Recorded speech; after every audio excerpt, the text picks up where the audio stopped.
Alrighty then. What's up, everybody? I don't know what day today is, but it's quarterfinals day. Day one of the quarterfinals here at WBC. I'm in Houston. We play tomorrow, 2 o'clock Central, 3 o'clock Eastern, Italy versus Puerto Rico. Dominican mercy ruled Korea. That just ended. And USA is looking good. 3-0. I didn't think this last play by Otto Lopez, I think I would have let the shortstop field this ball. I kind of want to watch it on the replay just to start this off. This was kind of a weird play. I'm not sure about this.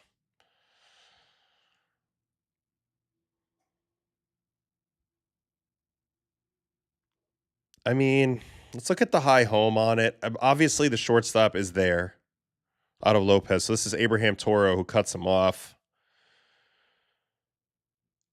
I think if the shortstop fields it, he's got a better shot to make the play. So I feel a little bad for Soroka. I feel like he ultimately deserved better in this game. That first at-bat of the game, Bobby Witt, 9-pitch walk. Obviously that led to the first run. And, USA's done a good job putting pressure on Canada, and they have to be about perfect. So, I don't know. It's still early, but USA's in a good spot. I mean, they're already into the Canadian bullpen. Webb's been good so far. And it's one of those things. Once again, runs being scored by the U.S., but don't feel great about the process. Yeah. It was Toro who cut him off. Lopez is behind him. So that was my bad. I corrected it, I think, a second ago. Anyway, good evening, everybody. Hope you guys are good. Hope you guys are hanging out. Austin Wells just ended that game for DR. Hilarious. Love it. So we'll keep locked in on the USA-Canada game. We'll go review the Dominican ass whooping as they continue to just be pretty unstoppable. I thought from the little bit I watched Christopher Sanchez, he looked great. Hyunjin Ryu started off with a punchy. Obviously didn't go great after that first inning. So I am also a little bit sad for Korea. But certainly Dominican, and if it sticks here with the score and USA can keep putting up, we're going to get that Dominican-USA game, which might be the game of the tournament. Obviously, the final will still happen, but that might be the game of the tournament. So we'll see if we get to that point. Yeah, praying for that Skeens versus DR matchup on Sunday. U.S. is up, and I'm drinking my closet hooch I made from fall apples from my apple tree. Wow. Okay. Yep, we got the Pasquatch making history for us, and we're having fun. We're having fun. There was a different angle. Freeman might have gotten the throw. The extra height would have been helpful. Okay. The son of former Mr. Canada, Tyler O'Neill, looking leaner. He's a beast. He's a workout warrior. All right, so it's 3-0 USA. This one's ongoing. Let's go look at all the plays, all the scoring plays from the Dominican game. And here they are. The first one was this Junior Caminero double, highlighted by just a really nice slide at home plate, I think. Or maybe this is the play a little bit. No, it's not this one. But later, Soto makes a crazy slide. Junior goes down and gets this pitch.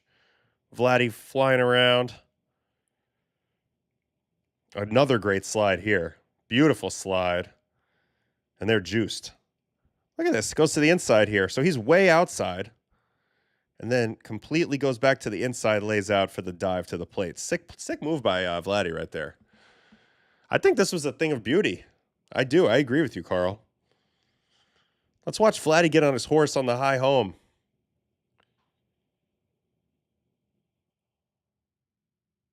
Go, big fella. No hesitation. Fables with the send. And just really great slide, honestly. Man, too bad that throw was offline for Korea. They had a pretty good relay. Okay, this brings me to a great point. This is a Buck Showalter-ism. All right, you guys ready for this? Can't tell us straight on this, so you're just going to have to listen to my description. All right, ball down the line, left field corner. Runner coming around third.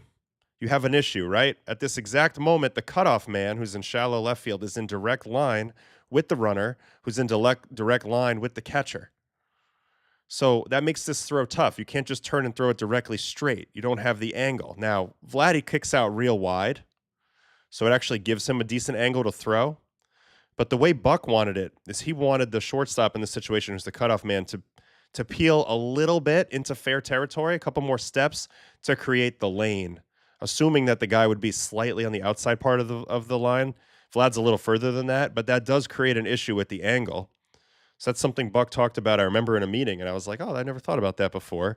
Gotta worry about that angle a little bit, because as a kid, you're always taught you wanna do the relays in a perfectly, straight line, but in this case, it doesn't make sense because you have to make a good throw. Anyway, he had a lane. He coulda made a perfectly straight throw here, he just didn't, and that ends up pulling the catcher to the left. Vladdy goes to the right. He can't change direction fast enough, and the run scores. So good baseball all around here. I don't know how Junior hit this pitch, by the way. So I'm going to go back and look at that again in a second. But that's how the DR gets on the board. Man, crazy. All right, back to that broadcast angle. First, the pitch here.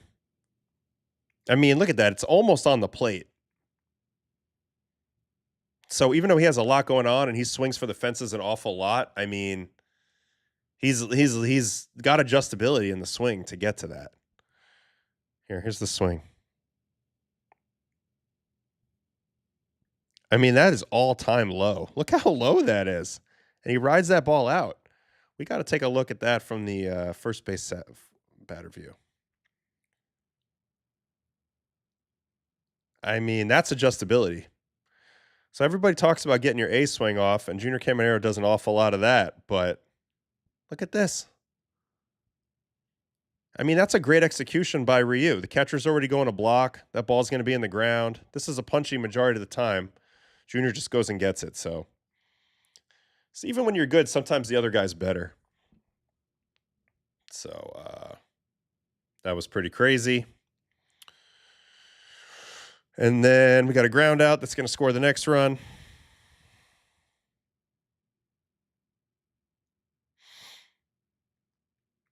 Contact play. Good job there by Caminero going on contact. And, a little bit of fortunate luck for DR here that it's not right at a fielder. Good play by the shortstop to get the out, but he couldn't make the play at home. And it's 2-0 Dominican Republic. What's going on in this USA game right now? Nothing. Man on first, one out. By the time he makes contact, his ass is all the way out. It was. It sure was. Okay, Tatis, single. 3-0. I love it. Just taking the pitch right where it's pitched. Line drive to right. 3-0. This is just a relentless lineup, and they're feeling it right now. Okay, and then here's the play with Soto's slide. You thought Vlad's slide was good. Soto's slide is crazy. Great swing again, just going with the pitch. This is such a tough team to pitch to. My goodness, especially like you're a left-hander and you're going to try to go against some of these righties. I mean, this is a hard play to see from here. I'm sure there's a better replay out there, but the swim move, catcher muffs the tag, doesn't ever catch him, catches a shin to the freaking head, and then Soto scrapes the front of the plate. I mean, that's just ridiculous. So good. Such a good slide. I wonder if this highlight's already available. Let's see. Yeah, here we go. We might get the replay on this. First of all, I just love the swing by Vlad, though. Going with the pitch, going the other way. Catcher's glove dragged in the dirt too. Great slide, but a bad tag too. Yeah, I think it's a bad tag ultimately, but still, the fact that he was able to get his fingertip on it, pretty good. Oh yeah, here you go. Here's the good view. Of course, Machado's in the way. Man, the Korean dude just completely missed him. Holy cow. Yeah, his glove just gets stuck, huh? Crazy. Not what you want to see. All right, back to the play-by-play. So it was really just a beatdown. They crushed him the whole way. Here's a Machado single.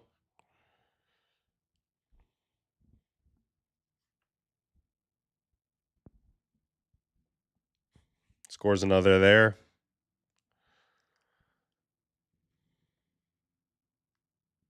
Then they walked in a run. They walked in another run. And then the game was put away by this 3-run home run by Wellesley.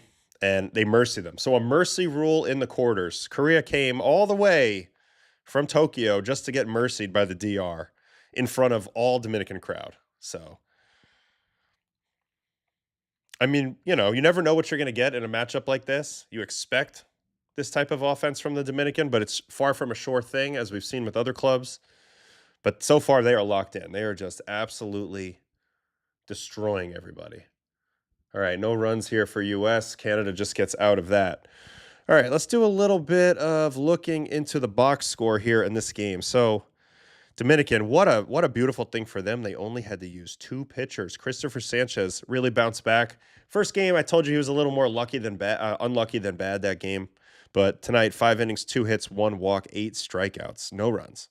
Abreu, 2 innings, nothing, and 3 punchies. So they pretty much dominated. 3 base runners in 7 innings. Never were in trouble at all. On the other side, Ryu, I was curious how he would do. He's very crafty, but this is a tall task. Particularly this Dominican lineup is just, they can do a lot of different things. You saw some bad ball hitting. You saw them not try to do too much. I think that was the key. Guys going with the pitches. Tatis, Vlad. I mean, the Caminero swing's just insane. So he goes an inning and 2/3, 3 earned, 2 walks, 1 strikeout, only faces 10 batters. And then they're kind of off to the races from there. I'm curious how he was throwing in this game. So average velocity 89 on the 4-seam, and that's actually up a little bit. Changeup, just couldn't get the whiff. Got no whiff on 4-seam. Got a little bit on changeup, but the hard hits, 7 balls in play, 4 of them are hard hit.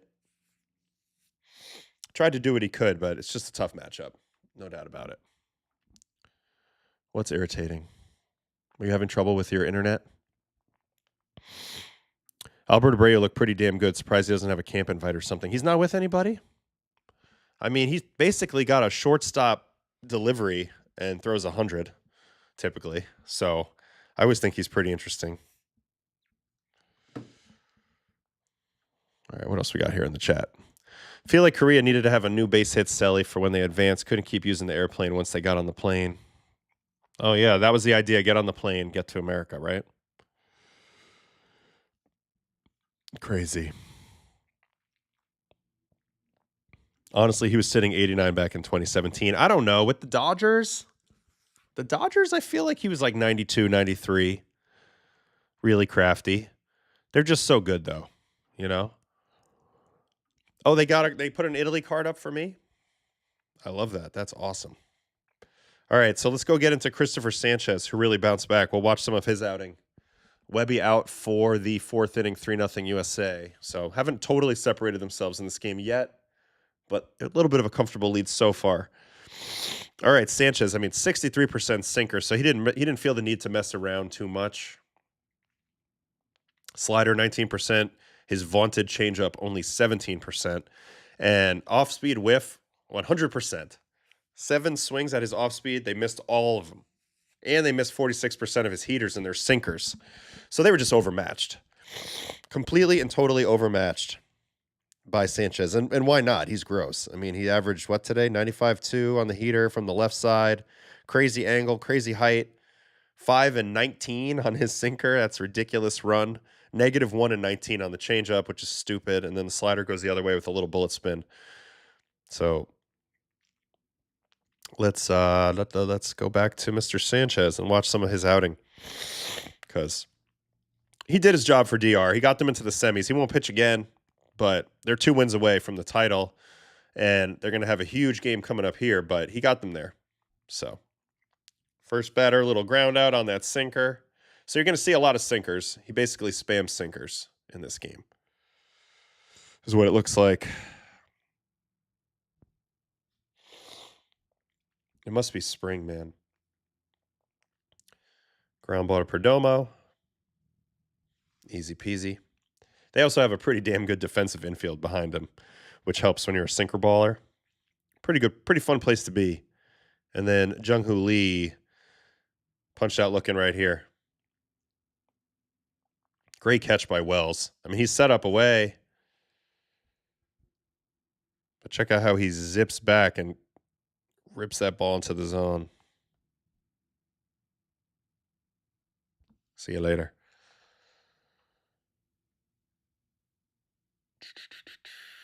What else we got here? Fellow Brooklyn Italian here. Congrats on the Italians' WBC success so far. Best luck with the play. Thank you. Appreciate it. We're having fun. We're having fun. I mean, I do feel like we're playing with house money, so it's easy to have fun. All right, here we go. Next inning, second inning. Ground ball to second. You're going to see a lot of these. That's what happens when you have a sinker like his. Here's BG Moon. This guy raked in pool play. Tough matchup, though, left on left. Chops into the ground right to Machado. And then another called strikeout. So first two innings are identical. 2 groundouts and 1 punch out in each of them looking. So cruising. Third inning. Hyesung Kim of the Dodgers. I mean, he's nowhere near that. I mean, look how much he misses this ball by. He misses it by a full ball's, like a full height of the ball. It's absurd. Gross. All right, next. Ooh, a walk. This is the 1 walk. What was the count? Got to 3-2, so. And he spits on a changeup. All right. Strikeout, ground out. I haven't seen 1 ball in the air yet.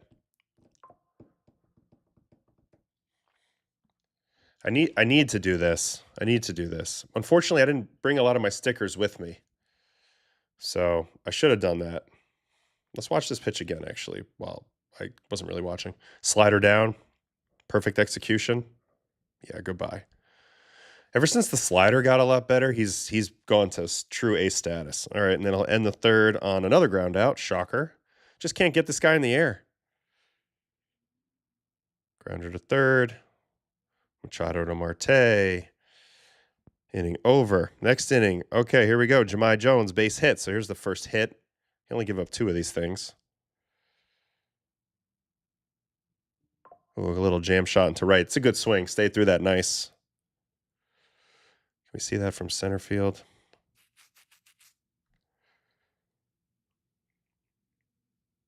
There's a lot of hits over there. Little bloopers into right. No doubt about it. And immediately double play, though. So that's the thing about double play ground ball pitchers.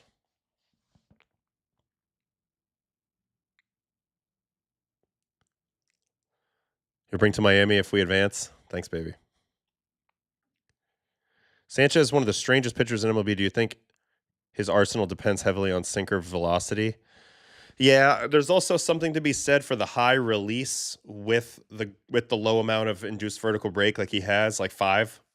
Plus the velocity. So there's a lot of approach angle stuff going on here. And it's just like, it's abnormal velocity for a lefty. So I mentioned how like righty sinkers to lefties are sometimes danger zone, but I feel like lefty sinkers to righties at times are a little bit better. They have a little more protection there. All right, here's the second hit. It's a double. After this, he gives up nada. After this, they don't give up a base runner the rest of the game. I mean, when we first saw him with Philly, when I was with the Mets, I'm thinking 22. You know, he didn't throw as hard. You know, he's probably like honestly low 90s guy, 91, 93. Always had a good changeup, but yeah, the velocity really changed the equation. That and that gyro slider that he's gotten really good at developing and learning how to work both sides of the plate. I feel like when you work with Nola, who I watched throw a bullpen today, or you watch him, you watch Wheeler, you watch Suarez. You talk with Caleb Cotham, you're going to learn a lot of stuff. And I think he did, and he just kept leveling up. But for sure, his stuff, velocity definitely was super improved. I actually want to see exactly how much. I mean, but also the left-on-left sinker has become the pitch du jour. You see a lot of people doing this now. His is the best one, though. Look at this. I mean, they're so uncomfortable with it below the zone. I mean, he's just a monster, too. He's so big. And he gets that downhill. You know, the downhill's coming back. Or it's already back, I should say. All right, here's a 3 punchy inning. I love Albert with the glasses. I mean, perfect back footer there. Or behind the plate slider. See ya. Hi Sung Kim.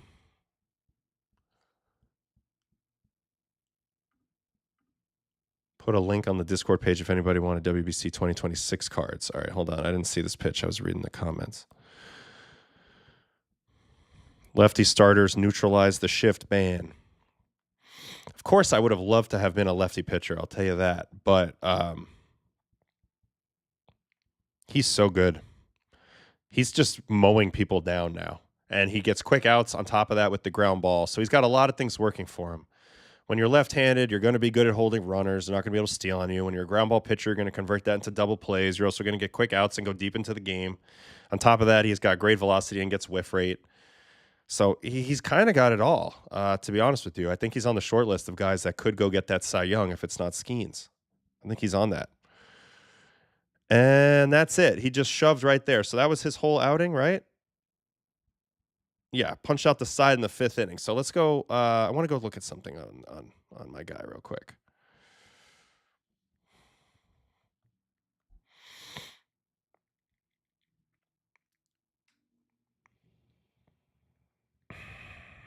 Mm-hmm.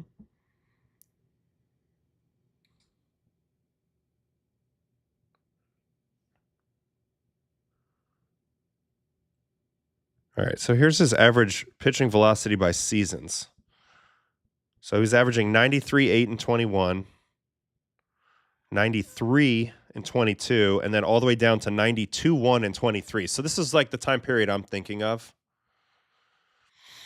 And then look, it's just escalated really fast since then. He got up to 94, 5, and 24, and he got up to 95, 4 in 25. And I mean, honestly, he's right there now, and it's still spring training time frame. So that's been a huge level up for him, man. I mean, it's really been interesting to watch. I'm going to go through his percentile rankings over the years. 21, 22 has him a little bit below league average. Then he starts to get above league average. You start to see the numbers tick up, and then he just takes off from there. And that's where you see him now. Coming off 32 starts with a 2.5. They really have a 3-headed ace monster with Luzardo and with Wheeler, if Wheeler can come back. And then also, I watched Nola throw. Obviously, he threw great in the game for us the other night versus Mexico. I watched him throw his bullpen today. I'm expecting him to bounce back somewhat. He's feeling better. I think his velocity will be up a little bit. And his execution's as good as ever. He looked great today. He looked phenomenal when I saw him up close. So Dominican dominates. They're going to play the winner of this game that's going on right now, U.S. and Canada. Still 3-0, 2 outs in the 5th. So Canada hanging with them. Ashman doing a nice job for Canada out of the pen right now. Is there anything else I missed highlight-wise from this game? There's a sliding catch, so let's take a look at that. Yeah, if Nola's back to farm, Philly will be sitting pretty. I also think the Wheeler thing's important to think about too. Well, what will he look like when he comes back from this thoracic outlet situation?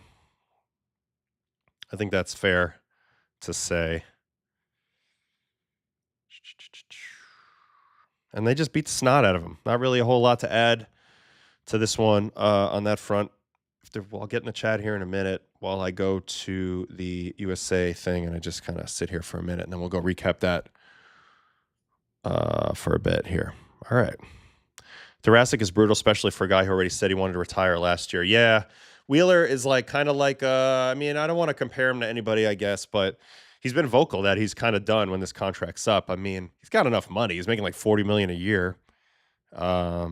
And that's everybody's prerogative. But yeah, I mean, he's been so good for so long. I think he might have been the number one guy until Skeens and Scooble kind of came around. He might have been that number one guy for a bit, combining the durability with the quality. But yeah, now it's an open ended question. What's he going to look like when he comes back? This is not a joke injury. It doesn't matter which type of thoracic you have. Not good. You don't want it, and so we'll see. Recently, Robert Stock, talked about how a lefty fastball with 97 plus can be elite with average shape. Having a heavy sinker with good velo is huge. No doubt about it. And he's right about any lefty fastball over 97 because it's an outlier. It's automatically an outlier. You just don't see it, so it's a different angle. Doesn't matter whether you're a high arm, low arm, whatever. You throw with the goofy hand, and elite velocity is even more elite for you because you're not compared with the righties.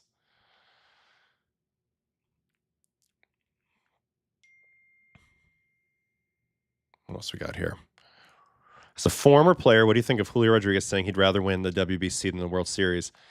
I don't know, man. I think I just think if you've been to DR or you've been to, I don't know, Venezuela, winter ball, like you kind of understand like the cultural significance. Like you're a hero forever if you win the WBC for your country. You're a hero forever, World Series too.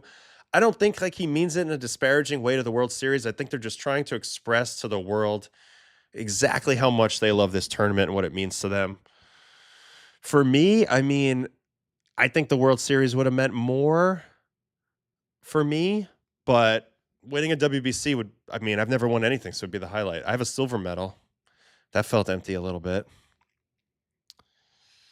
All right, what else we got here? How confident are the boys on Team Italy? Confident. We've been playing good. Why not? Why not? Puerto Rico is going to be a tough team, but we're just going to play the game and we'll see how it goes. Definitely be loose. This team is loose. I do think truly we have a little bit of house money. Of course, we want to keep going and we think we can, but there's not as much pressure to play on this team as there is for like a USA.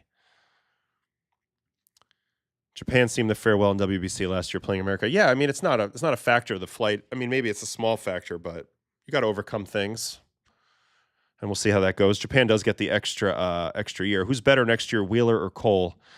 I don't know. I'm going to guess Cole just because I've seen him so far and he looks great.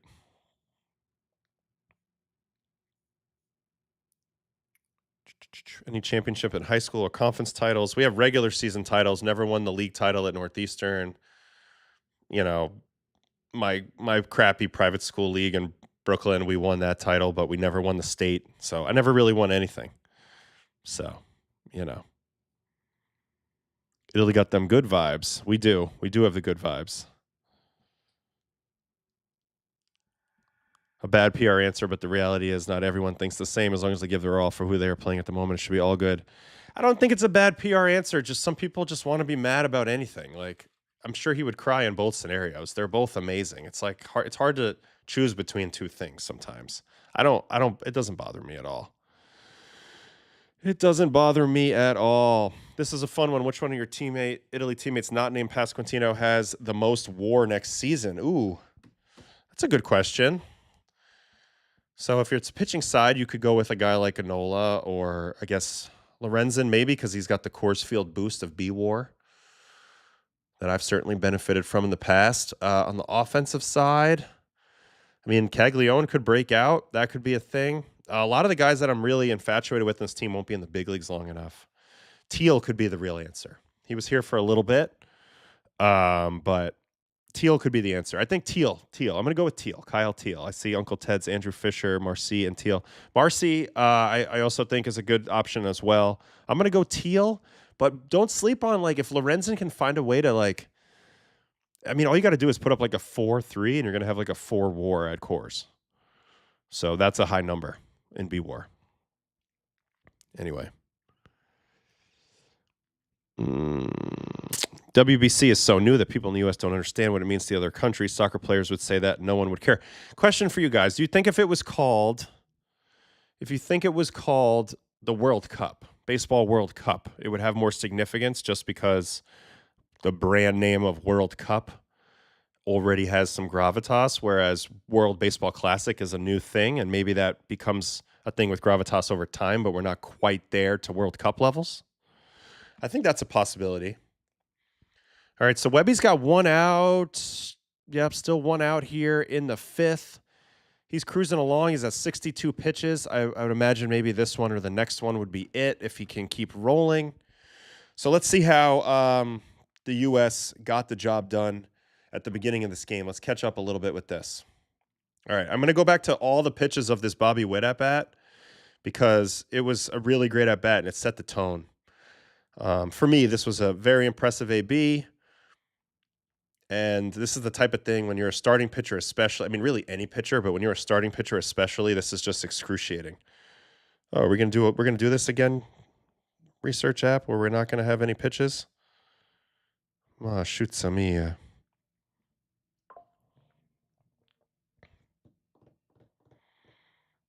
I mean, so Soroka comes out dotting the corner, literally dotting the corner.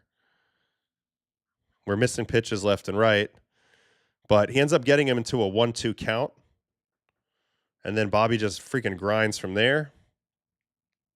Hopefully we get to see some of them and these clips aren't jacked up. It's almost like somebody's asleep at the wheel when any of these games start on the research tool. They're like, oh wait, the game's going on? And then he just starts fouling pitches away, fouling pitches away, fouling pitches away. And I thought Mike looked great. I also really didn't pay much attention to him last year. I know he's with D-backs now. His delivery has changed quite a bit from when he was younger. He's got much. Oops, I screwed that one up. I think we're up to the last pitch anyway. He's got much more leg drive now. Not saying he's pushing off the rubber, but he's getting more depth with his back knee now. And he's throwing hard. You know, these pitchers are coming out good. He was a finesse guy when he was younger with some power, kind of sinker and a floaty changeup. But end of the day, Bobby drew that walk and that got it started. Here's Judge's double. Hopefully we're back caught up here. Yeah, there's Judge's double. So I remember watching this at bat when it happened. I didn't think this was a good pitch choice in this at bat. Let's go back to this because this sets them up to score. Let's watch all three pitches to Judge. So Judge comes up. They try to work him away. First pitch, yanks the fastball down. Judge doesn't flinch on it at all, but his eyes are now away. Next pitch is a cutter away. He's not even close to it. So, yeah, at this point, you know if you're going to get him to swing, you need the ball to start middle in. But I don't think you want Judge to swing 2-0 because he's going to get a huge hack. So if it were me, I would have thrown a backdoor sinker here, trying to get a called strike away, thinking that he sees it away, he's going to let it go like he did those other two pitches. They come in. Of course, he does swing because he's looking for something to come start in that middle lane. And even though it's a pretty good location, like this would have chewed up a lot of guys. You go back and look at this location. That's a double play on, I'm just going to say 65% of the time you throw this location, even 2-0 to a great hitter, you're going to get a double play. But Judge's swing is designed to rotate through that and dig that out. And he hits it way too hard. So credit to Judge with a great swing. And I think that typically this would have been a good pitch call, but I didn't like it here to Judge because he's too good for this. If you're going to do that, maybe change up so he pulls it foul. But second and third, great freaking swing. And then they end up getting the run home on this Schwarber ground out.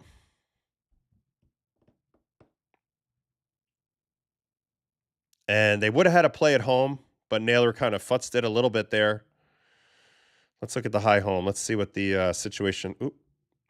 Let's see what this looks like. Bobby going on contact. So Josh would have had a gun at home. He does have a fast runner to deal with, but I think he had time. Contact with glove is right there. I mean, that you should be able to throw anybody out from there, right? So they kind of gave away this run in a way. They got the ground ball they needed. Credit to Soroka. I mentioned how I didn't think he got what he deserved in this game. But that's how the U.S. got the first run. And then after that, he got out of it with a Bregman pop out. So Soroka, good damage control. I actually thought he threw a lot better in that first inning. Than the results. I didn't like the pitch call to Judge, but it's okay. And then the other runs came here a little bit later on that play that we just watched. So this was another unfair thing for Soroka. I mean, he pitched pretty well after that and got into this situation, and we just reviewed it right when the stream started. But looking to get out of this, bases loaded. Gets a weak contact out of Bregman. Unfortunately, Toro cuts off Otto Lopez and can't make the play. So that led to the 3-0 lead.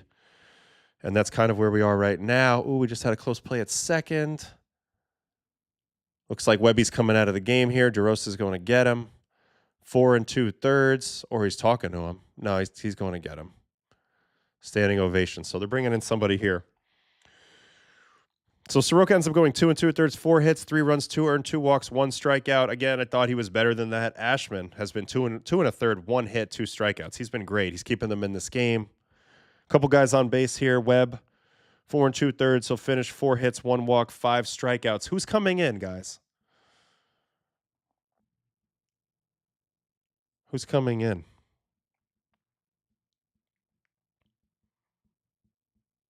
Man, we got a lot of stuff here in the comment here.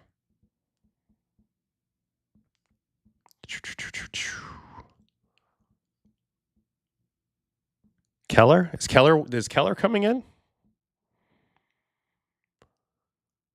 How about a World Series, World Baseball World Series? Series needs to be a series. Best of 3, best of 5, maybe at All-Star break, 2 weeks.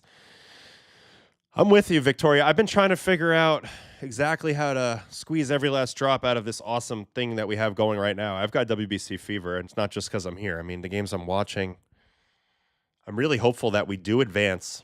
We beat Puerto Rico, we advance to Miami, and then maybe I can go a little bit to that Dominican-U.S. game if this score holds.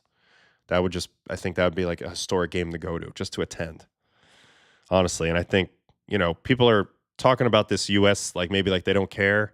They care. Trust me, they care.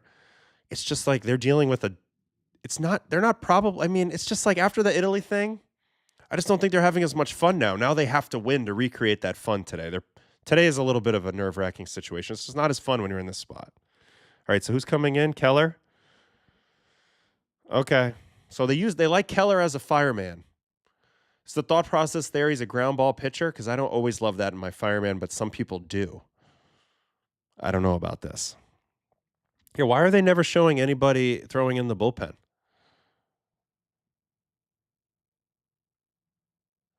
Seeing these Canada errors shows how strikeouts are way more valuable than ground balls. Yeah, no doubt about it. But ground balls are still better than barreled fly balls to the pull side. All right, here he is, Keller. He's got Naylor at the plate. Interesting matchup. First pitch, slider for a strike. All right, so we'll see what happens here. This is Canada's chance here. Man in scoring position, 2 outs, bottom of the 5th. Let's see what we got here. He's going to get out of it. Easy chopper to Bryce. Inning completed. So that'll pop up here in a minute. I wouldn't mind it if Andy Pettitte came in. That's funny. That's really funny. I like that. So we'll see how Dero manages the rest of this game. He's got a 3-run lead. If he doesn't get any more breathing room and Canada's able to chip across, it'll get dicey. It'll get nail bitey. But if USA can extend the lead, which is what great teams do, then they'll be able to put them away. Because I don't know who's going to keep pitching in this game for Canada. I think that's the interesting dynamic for them. I wish they had Brash. I wish they had Pavetta. I wish they had Tong. I wish they had Cade Smith. I wish they had Freddie Freeman. I wish they had everybody, but they don't. And that's how it goes. I wonder if Mason Miller is down today. Why would he be down? They didn't play for 2 days. He's got to be up. You would think. I don't know. I don't know what these restrictions are. I feel like some of these teams are awfully crazy with their restrictions. They really just they bring the hammer down on these guys and they make them feel like, oh, they're going to hurt their players or something. I don't know. If anything, he might need work. I agree with you, Spectre. All right, so we're still cooking in this game. On the offensive side for U.S., what are we looking at? Witt's got the walk, but he's 0 for 2. Harper 0 for 3. Judge 1 for 2. Schwarber 1 for 3. Bregman 1 for 2. Anthony and Cal are 0 for. Terang 1 for 2. PCA 1 for 2. I mean, they're swinging it okay. They're getting on base. They just haven't broken open the dam yet. Canada needed Josh Naylor to come through there. Yeah, they really need to chip away. They need to get on the board. If they don't get on the board soon, they're going to be in a little bit of a scenario here.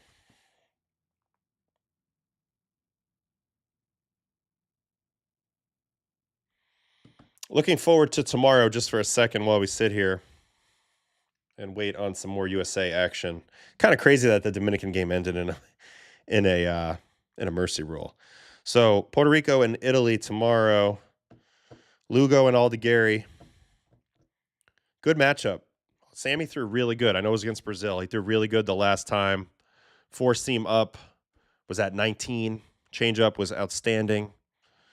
So we'll see. I think this is a very evenly matched game. It's going to be curious. And then the Venezuela-Japan, we got Ranger Suarez and Yamamoto. That should be another outstanding game. That's a 9 o'clock Eastern game, which is wild to say. Oh my goodness, Philippe Aumont is in the game for Canada. No way this dude's in the game. That's wild. He hasn't been around in a long time. All right, here was the Mitch Keller induced ground out of Josh Naylor. So Keller, that pitch reminded me a lot of Bregman just foul, almost to Crawford boxes.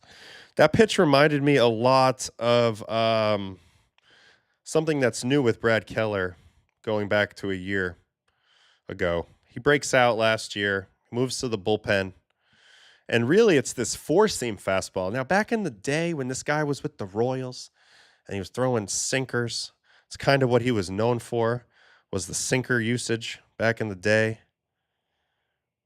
And then he really started leaning into this four-seam even more as time went on. Got it to be a little more verty. You look back to 2022, 2023, and we're looking at a 12 and 2 ball, 12 and -2 ball. You go to 2024, we're at 13.7 and -1. And then you go to last year, and we're at 15.1 and 1. So that's a major transformation. He got his fastball all the way up to 15.1 IVB, and it's got plenty of cut to it. And it's particularly different than his sinker, which is 10 and 13. So I just feel like this pitch kind of unlocked everything for him once he was able to get this, plus the velo. I mean, 97.2, that's extreme levels of velo. And that's something that has really benefited him. Like, you're wondering what's the difference. Short stints, throwing harder, better shape on his four seam, and he's a different guy. Now he gets lefties out. That's why Naylor gets jammed there, because he's expecting that ball to run and it doesn't. So he swings a little bit outside where he needs to, jams himself. That's the beauty of having natural cut. And that's kind of the Brad Keller scenario right now. So here's Aumont, I mentioned. I wonder how old he is now. He's got to be close to my age. I think he's a little younger, but haven't seen him in affiliated ball in a while. Let's click on the old dog. 2020 is the last time, actually. He was in the big leagues with Toronto, no kidding. But all the way back to 08. 08. Oh, these are spring training games. So this is 08. Let's go regular season. Last time in the regular season in MLB was 2015. 15. So he's in there. He's got Roman Anthony up now, trying to hold it down for Canada. This tournament's just so fascinating. You're going to have, World Class Stash. We're in the stash business these days. So he does have a good stash. That's for sure. But anyway, it's interesting that this dude's pitching. I'll say that. All right, we got to go back and back again. All right, so Roman's up here. 3-0 USA, top 6. Looking to tack on. Canada looking to hang around here and see if they can get a rally off one of these relievers. All it takes is one reliever to just have a really bad command day, and you can get the tying run to the plate in a scenario like this.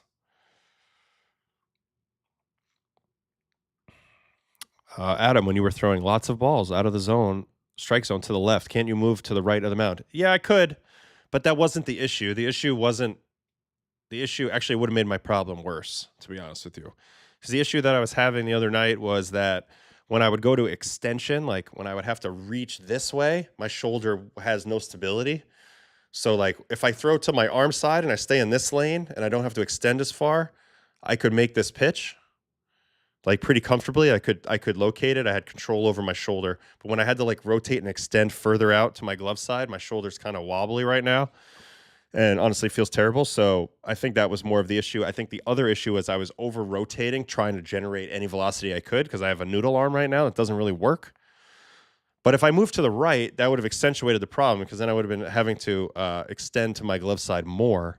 And I think that is what the issue was. So if anything, I should have just only thrown pitches over here. But I didn't make that adjustment very fast. But it's hard. It's tough. Baseball is a weird thing. I always land on the ball. I always land on the ball of my foot. Always. Every time. All right. Anyway, good question there. Average WRC plus of the starting lineups of DR and USA Today was over 136. Yeah, I mean, they're the best two lineups in the world. That's why it's going to be so fascinating when they lock horns next game. Not sure who's going to pitch for DR yet. I wish it was Sanchez. Sanchez Skeens would have been great. But I don't know who they're going to go with. Is it Bayo? Is it Sevy? It's not Sandy, I don't think. Oh, Cal just went kaboom. Oh, it's foul, though. Damn. Oh, Mont just laid that in there. Come on, big fella.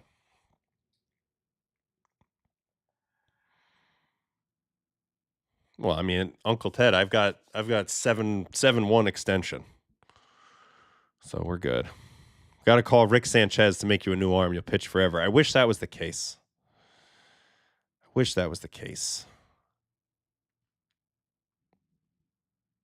Yeah, I'm at there's no way I'm pitching in 10 years. Thank you though. I appreciate that, guys. Appreciate the love.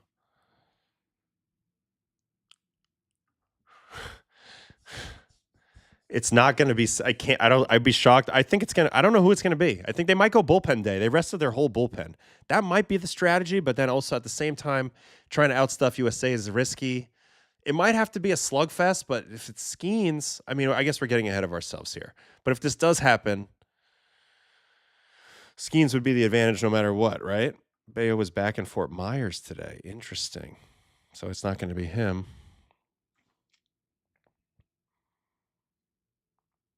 Wow, Almont only had 43 and 2/3 innings of his career. I thought he was around more. I mean, he was just a big prospect. He was a name. It was crazy today. I was on the bus talking to Ned Coletti for a while. He was giving me breakdowns of like when he traded for Manny Ramirez. We were talking about all sorts of prospects that were like considered in the deal. He was amazed at some of my recall on some of those guys, but that was like my era. So I thought that was fun to kind of talk with him. You do actually think it's Sevy. I don't think Sevy does very well against this squad. Now, I could be wrong, but they could go bullpen game. They have a lot of options. Got a lot of options. I'm not sure. Yeah, but if he needed to get work in, he would have just done it with the DR team. So now I don't know if it's him. I haven't seen any info on the Dominican pitching plan at all, and I think that's good. It'd be great if they did. What if Pedro walked out there and he was just like in his prime again? That would be hilarious.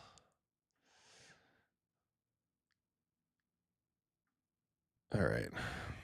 So Raleigh walks. Omont's now out. Canada's going to have to kind of mix and match it the rest of the way. I wonder if Paxton's available. He pitched so much like 2 days ago, so probably not. Cut to Sevy roaring off the mound after 3 shutout innings a couple days. I mean, you'll know he will roar every out. And I'm wishing him the best.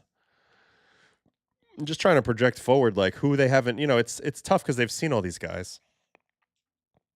So we'll see. Phil Niekro for the U.S. Just throwing knucks. That doesn't seem like a good strategy. Adam Macko coming in for Philippe Aumont. Adam Macko. All right, Logan Webb. Let's review Logan Webb a little bit while we have a moment, and I'll update as we go. Let's go look at Mr. Webby from this game.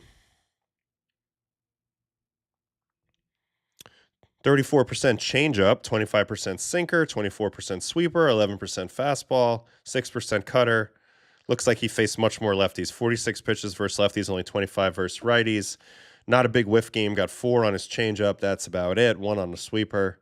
Did pound the zone, though. 74% first pitch strikes. That's always the key. What else? Hard hits, 4, but they're probably on the ground, being that it's Webby. Velocity was down, but he doesn't really pitch off velocity. He did a great job in this game, considering all the lefties as well. So let's go see how he did. Adam Macko is in there facing Mr. Bryce Terang right now. All right, Logan Webb. Otto Lopez singles to start off the game. I forgot about this. Oh, yeah, a little chopper over at Bregman's head. Somebody water that infield. Terang up the middle, base hit. That's going to score a run. Clark's just going to toss it into second. First and third, 1 out, 4-0 USA. Big hit for Terang. We'll watch that in a second. Let's keep going with Webb since we just started. All right, Naylor.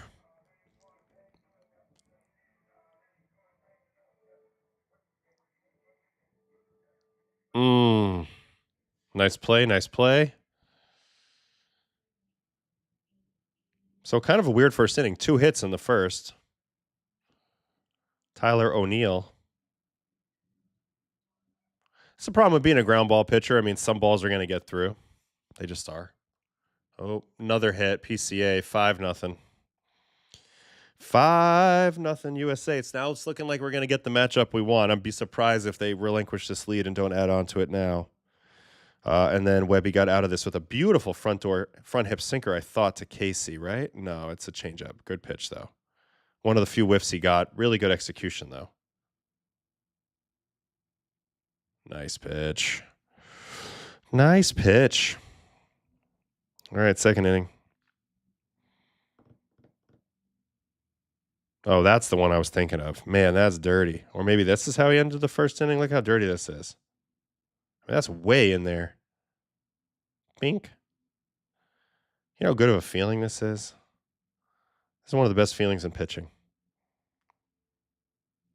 Oof. Nasty. Dirty. Dirty, dirty, dirty. All right, so he dug out of that.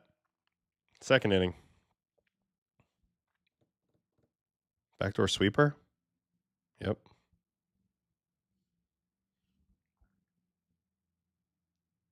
Bo Naylor singles.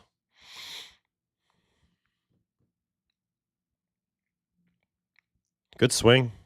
I mean, Canada, they didn't do nothing offensively. They just have nothing to show for it. They never strung it together. Chopping it in the ground.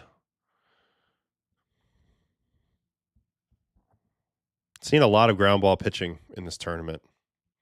Some really good contact managers. Obviously, we just watched Sanchez.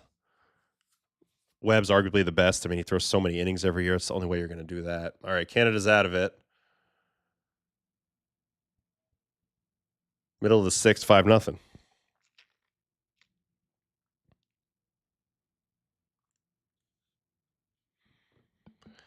Canada had some good chances to score if Webb couldn't get the big hit. Yeah, I'm feeling that way. I'm feeling this game could be a lot closer. No, I mean they're not murderers row. It's true, but they're a scrappy bunch. I mean, these are a lot of big league players. These guys can compete. They can compete. It's just Webby's going to keep you on the ground. It's going to be hard to slug on him. He's going to get double plays. They have a really good defense behind him. I mean, the left side of the infield defense with Bregman and Witt is insane. Plus, Terang's like a former Gold Glover, a Platinum Glover. I want to say at second, so almost an ideal defense behind him. PCA obviously in center is insane. Judge is great. So they're not just great hitters; they're really, really good fielders as well. And that's key when you have a guy who likes to get early contact. That makes that one look easy. Here's a single. They gotten some hits. They just can't string them together. It's funny. That's the same pitch he struck him out on, and then he comes back and gets a hit on it the next time. It's a good comment here. It's true. All right, Tyler Black with the strikeout. So Webb is like the first guy that gets to go twice for USA. He's done a great job in both games. Really impressive to be this sharp this early in the year. That's one of the things that I think gets a little bit overlooked. We've seen some great pitching performances this early in the year. It's not that easy to be locked in like this. He hit that ball pretty hard. Yeah, 104. I mean, if that's down the line, they might be in business, but it's right at him. All right, Denzel Clark's going to punch out.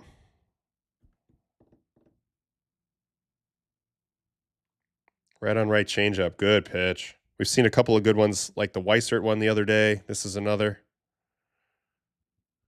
You know, if you're right on right, you're not expecting the right on right changeup. You're just not. Keller's still going. So Keller's going for a 1+ situation here. Interesting. Okay, walk of Julian. That was the one walk. And then we saw this play that ended the 5th. I mean, great play by Webby there to just kind of sling it, even with the runner going. I would have never thrown this to second.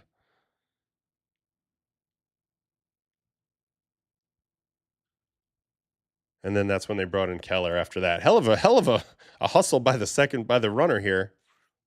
I mean, my God, he almost broke everything. His own leg, the fielder's leg, slid way too late.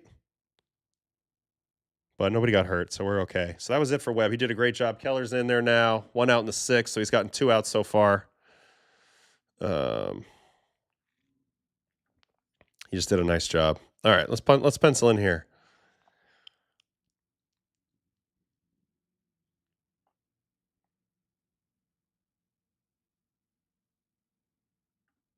If Denzel Clark can just hit a bit better, he's a star. I do like watching him play that outfield, I'll tell you that. Let's see what adjustments he makes this year. I mean, he's only just gotten to the highest level. Could have been very ugly there for Terang. Yeah. All right, let's look at the runs that they just scored, the USA guys, to extend that lead. Bryce Terang with an RBI single up the middle here. This was right when Adam Macko came in the game, his second pitch. Nice swing. There's Clark, but nothing you can do about that there. Gets it in. Importantly, he throws it to second. But PCA is going to come right up and trade places with everybody here. Merry-go-round continues. So 3 pitches in, he's given up 2 RBI hits, both kind of just lofted or grounded into center. USA doing a good job of being patient, but also selectively aggressive. And that's how they tacked on. Well, didn't want to click on that. That's how they tacked on to get to 5. And then, you know, Bobby does, it's random because Bobby's so fast, but he does ground into a double play here. And that's where we're at now. So Canada just got a man on. So 1 on and 1 out. What just happened? Casey walked. All right, so this is how this inning started. Keller to O'Neill. I wonder what the order of relievers will be in this game. I mean, you're getting an off day after this one as well. So everybody should be available, which means we'll get to kind of get a little bit of an idea of maybe who D-Row wants to pitch, you know, when they're winning it, when they're trying to close out a ball game. So we'll see. All right, who's up right now? Abraham Toro. Ooh, good changeup from Keller. All right, what else we got here? Would you start a lefty against the DR? I don't think it has to be. I mean, I know that there's Soto, but I think Marte might be better from the right side. And then you got the J-Rod, Vlad, Tatis, Machado. I think it's a righty. I think you want a righty, Caminero. I think you want a righty. I think you'd rather face Soto, lefty Marte, and lefty Perdomo, and lefty Wells than the righty versions from the left side. I think so. Yeah, 6 there at bats are right. I think you'd rather throw a righty. Ooh, chopper, tough play. Bobby's coming for it. Nice play, gets the out. Really good play here. Like, you have to stay really under control. When this one pops up, we'll see it. So man on second, another 2 outs, runners in scoring position situation for Canada. They can't afford not to cash these in now because 5 runs is a lot to get. Here's the ground out we just saw.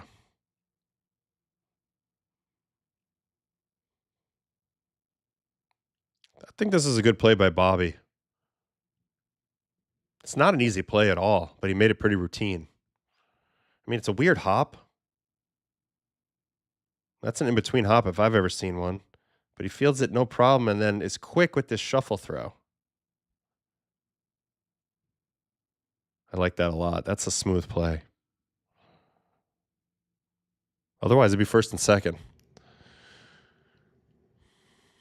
All right, we got Black up right now, 0-2 count. Yeah, that was a tough play. How do you do that?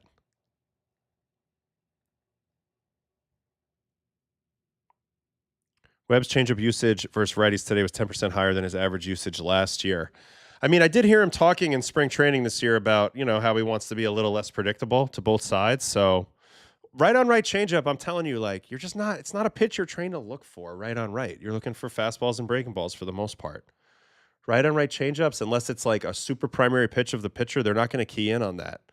So I always felt like right on right changeups a little bit of a cheat code. Ooh, they're going to get a run. Little line drive to left. Roman does not charge it, backs up on it.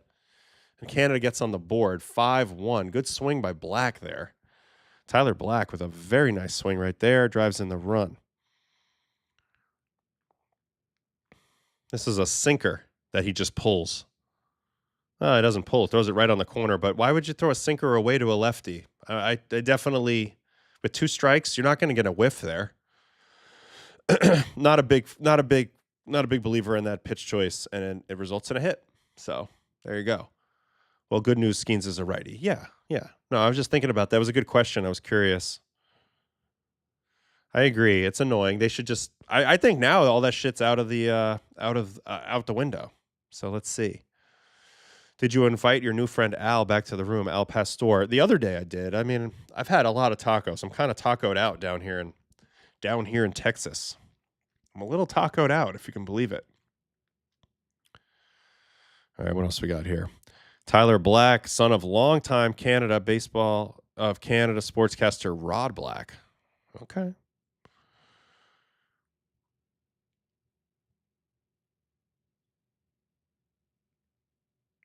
$5-1, hanging in there. He's got a porn stash. I don't think that these porn stars rock the stashes anymore, right? I assume not. I don't know. I feel like everything's reverso in that world, maybe. I assume Roman was shifted, but weird route. Yeah, let's watch that single. Just watch Roman. I feel like he takes a super deep cut to this. Now, he's probably not throwing him out, but he completely concedes it. Look at the deep cut he takes. He backs up on it, you see? I mean, not that he's throwing him out. I know he's not, but it occurred to me when I saw it that he definitely backed up on it a little bit, right?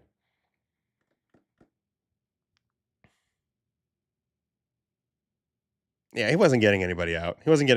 He did a good job to limit to a single. I think that's how you have to play that. You have a big lead. That's good baseball IQ. Nothing to worry about there.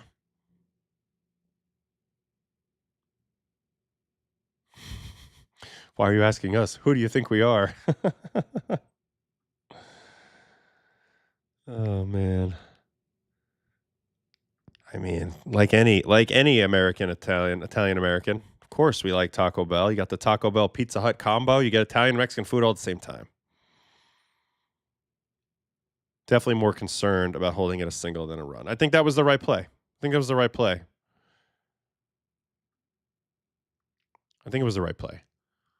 Always consider game situation with your play no matter what. Okay, Gabe Spire in the game. Damn, he threw in 76 games last year for the Mariners. My goodness gracious. So here we go. Now we've had 2 mid-inning pitching changes. This is something that they almost never did before. I'm also curious how they work on these new guys. These new guys just come into the quarterfinals. Tim Hill, Will Vest, Tyler Rogers. They've been in spring training. They watch these games on TV. Joe Ryan will be there if they win this game. Then you just come in midstream and they have to pitch in arguably a bigger game than any game in pool play. So I wonder how they'll fare. All right, let me just grab my water real quick. I'm thirsty. Do I have a water here somewhere?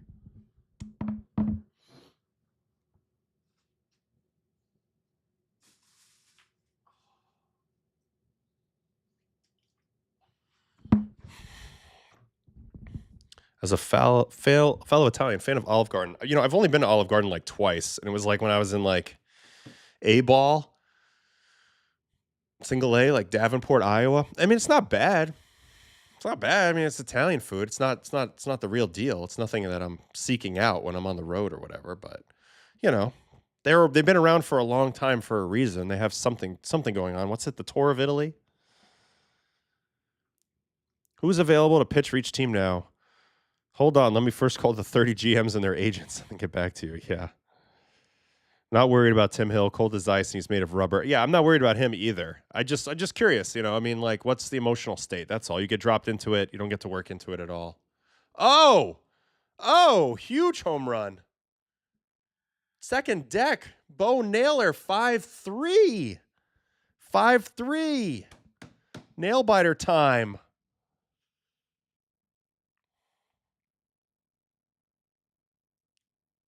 Oh, we're not getting the main view yet, but kaboom. My goodness gracious. Give me the broadcast view. Well, that'll probably pop up in a minute. And now we have a ball game, guys. 2-run game. I mentioned they needed to come through. Look at this swing. Just your typical mistake slider. Trying to get it away. Misses down into a lefty.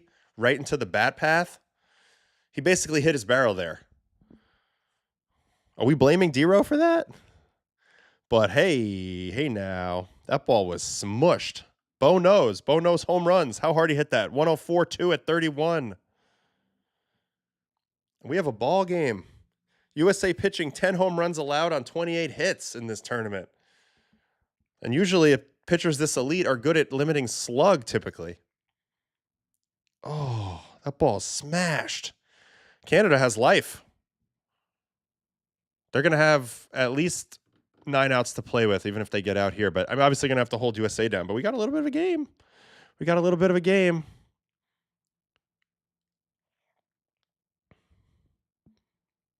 Yeah, I agree with this comment by Josh. I don't think you can blame the manager for going the left-on-left matchup and giving up a tank. It's Spyer's fault. He hung the slider. It happens. But also it's credit to Bo Naylor for drilling the bad pitch. That should happen. That ball was way back. Like, we need to watch that again and again and again while we can. This ball's smushed. Second deck job.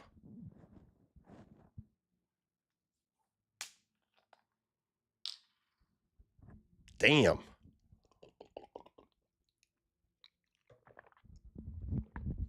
Denzel Clark foul ball. Of course he's joking with this Kershaw comment. He knows. He knows Kershaw's not pitching. Come on now. Let's watch it again.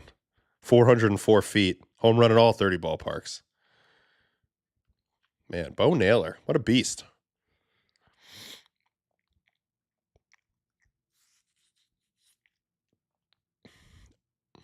Ernie Witt over D-Row.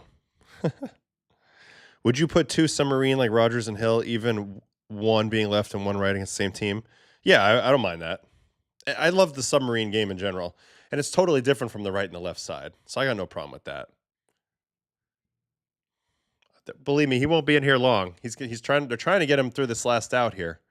And believe me, USA will have somebody else in there. Yeah, that home run went to Alvarez territory.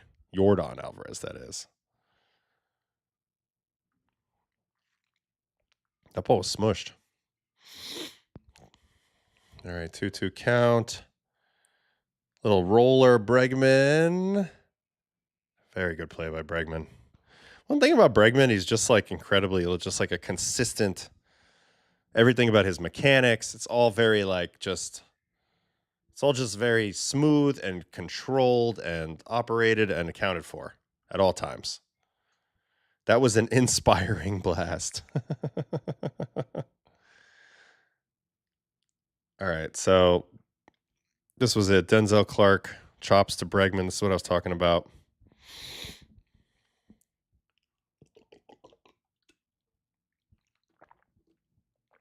I mean, like I said, he's smooth over there.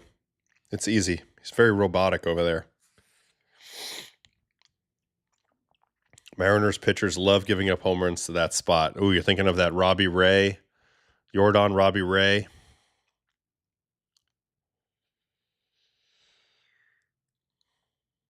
Yeah, I thought about this too, Uncle Ted. I thought about this aspect of Bregman signing with the Cubs too. I guess we'll have to watch. But I mean, he has played a lot in places that benefit him with that pull side pop. I think it's a little upsetting and disappointing that Gunner's not in the lineup today, personally. I think Gunner has played really well in this tournament. I'm not sure whether I would play him over Terang or Bregman, but he's the one thing. I knew PCA was going to play because he's been hot, but I'm not sure about how you keep Gunner out of there, personally. Bregman needs to pull the ball for power, and Wrigley's line is tough. Yeah, it's deeper. It's deeper. I can see Josh Naylor tying this game and talking trash. I mean, he's going to be jacked up. So, did you want US still in WBC? I think that obviously, like, if we have dreams of winning it all, it would be easier if we would have sabotaged them the other day with Mexico. But I also think that's bad baseball karma, and that would have came back to bite us or Mexico.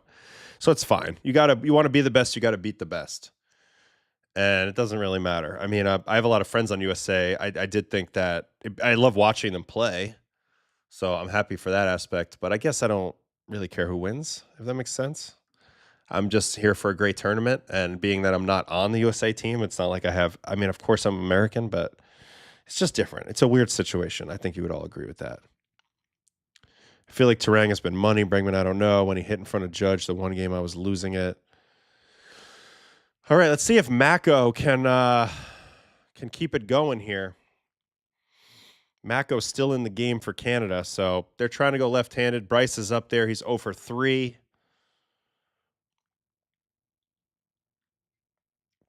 And I feel like we have the best karma now because we didn't do any of the shenanigans. We just went out there and beat Mexico's behind. And now everybody's fine. I would put Gunner against DR. They will need this type of hitter. Yeah, they might. I don't know. It's intriguing. Like, there's definitely some seniority seniority thing going on here with the Harper and the Bregman. I mean, Harper and Bregman, they both are great players, both superstars. To be batting 2 and 5 in this lineup, I'm not 100% sure that's deserved. It's just hard to. It's just you think you can't go wrong. But in a way, I don't know if it's the right choice. I'm not sure. Whitlock and Miller 8-9 would be sick. Yeah, I think if I was so now that Clay Holmes isn't here, because I thought he was the most impressive guy. Whitlock and Mason Miller for me are their best two guys. Bednar being in that group as well. Those are probably the main guys, I would guess. Who's favorite, Italy or DR? I mean, DR would be the favorite if we played them, obviously. All right. Baseball and coffee chat slogan: when you're here, your family. It's true. It's true. We have a great family and community here. Ooh, Bryce punches out looking. He doesn't like the call. I'm not sure. I have to see it. Looks pretty close to me. I thought it might have been on the corner, but he's 0 for 4. Everybody's now down on Bryce's situation here. Let's see this pitch. Where's this pitch? From Adam Mako. Oh, that's outside. He got hosed. He got hosed, guys. He got hosed. Not a strike. I couldn't tell in the moment, but he got hosed. Looked outside. So 1 out in the inning. Judge now up there. This should be a great matchup for Judge. Mako versus Judge. Ooh, swing and miss on a changeup. Back to 1-1. Bregman can play first base. The issue is you don't want a shorty at first base. He's just a little guy, tough target over there, but I'm sure he could. I mean, Bregman's good enough to play any position probably.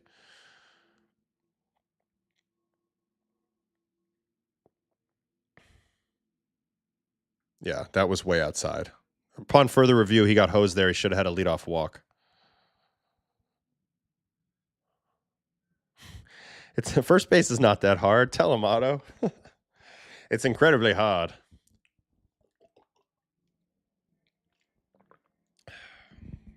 Any lefty versus Judge, right? Not good.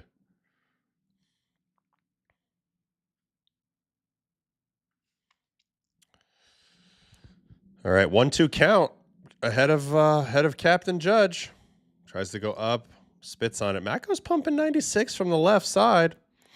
It's not bad.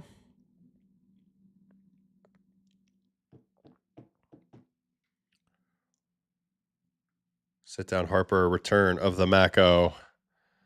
Dun, dun, dun, dun, dun, dun. Oh, Judge got one. Oh, he got it too high. Hit it too high. It's too high. What do you mean it's too high? Too high. Oop. What's the launch angle on this? 36 degrees. 104.8 at 36. Can't go to center. The way he stood on it for a hot second, I thought maybe, but it's actually not even warning track. Ball don't fly there. Got under it. Didn't work out. This team needs young Bryce energy, not his vet persona. I will say, like, he sure seems crotchety these days. And like he's really jockeying for it's, he's got a little LeBron going on in there a little bit. No, don't you guys think? Just a little bit of like a don't forget about me. I'm still the man. I don't know. Just be yourself, bro. Ayo, are you helping out with the bullpen catching now? No. I mean, I'm helping out with everything else, but I don't know about that. Yeah, he just missed that ball. Mako's looking good. Just pulls a nice banger out of the bag to get to 1-2 on Schwarber. I still think Harper's going to rake. I do think he's going to rake. But I feel like, I don't know, something's off. He's definitely, his attitude's a little bit, I don't know, something's off. Something's off. I don't know what it is yet. He doesn't play like LeBron and never has. I mean, I'm not putting him in the GOAT category, like LeBron's right there, but just the way that LeBron tends to fight for his own legacy and the narratives that he wants to put forth. That's all I'm talking about. I mean, he's like 40 something. I mean, he's definitely going to keep going till he gets a full farewell tour. He would not be the type to just disappear. That's not him. Cocky as a rooster on rhino horn. All right, what else we got here? Hitting behind Schwarber won't help your counting stats. Just noticed the mustache, very thin. Doing what I got to do. Will I get a baseball isn't boring tattoo? Absolutely not. Not on that wave. I love Rob, but I'm not getting a baseball isn't boring tattoo. No chance. Aaron Rodgers, energy. Man, I don't agree with a lot of what Aaron Rodgers says. He said something recently that I liked, but for the most part, no. I don't know. That guy's kooky. Yeah, there's no one left on base after Schwarber. So, yeah, 7th inning now. So, if you were the U.S. team, who are you putting in this baseball game? Here are your options. Clevenger, probably not. Bednar, perhaps. Tim Hill, maybe. Griffin Jacks, maybe. It's not Miller time yet. Maybe Vest. See, to me, it's Whitlock and Miller at the end. So it's a choice between like a Vest, like a Tim Hill, a Griffin Jacks, Tyler Rogers, one of those picks. I guess you got to look. I'm sure there's some, got to look at the matchups and stuff. I think I would go with just like if all things are equal, who do I think's their third best reliever if you're going in that order of awesomeness? I kind of like Griffin Jacks. Griffin Jacks or Will Vest, maybe. Those are two good options there. Mako striking out Schwarbs with that curveball. He's had a good curveball today. That's nasty. Gets the check swing. So he keeps Canada in it. They are down 2, middle of the 7th. Who's in the ball game? Bednar. Bednar in the game. Okay, Bednar's a good choice too. I almost forgot about him. Bednar's a good choice too. They have a lot of good choices. So it looks like they're probably going to go Bednar, Whitlock, Miller, I would guess here, to get the last 9 outs. Maybe if there's a tough matchup, they bring in a lefty or something. I don't know. Yeah, Holmes left. If they had Holmes, Holmes might have been the guy, but he's not there.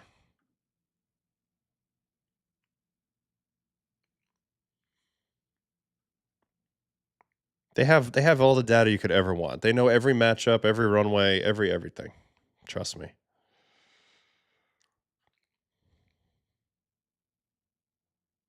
LeBron's in our grade, no, Jared? I think he might be older than me. I don't know. Bednar's good. Bednar's good. He'll be fine. I think he'll be fine here. He looked good the other night. I know he got in a little bit of trouble against Italy, but he got out of it with some smart pitch choices, going splitters to our flat bat path guys, spamming them. Nori and Marcy. Nori and Marcy, you got to get those guys to chop the ball on the ground, especially Marcy. Marcy's a very good hitter, but he's very direct. He's built. He's built to hit the top of the zone fastball. So that anything with that steep angle to it is going to really play. And Bednar spam splitters. That's what he's doing now too. Oh, Bryce Terang doesn't make the play. Leadoff man on, Julian. Leadoff man on. Ay, ay, ay. I think he should have made this play. Bad location. Didn't get the splitter down. Kind of overruns it a little bit. Loses control while going after it.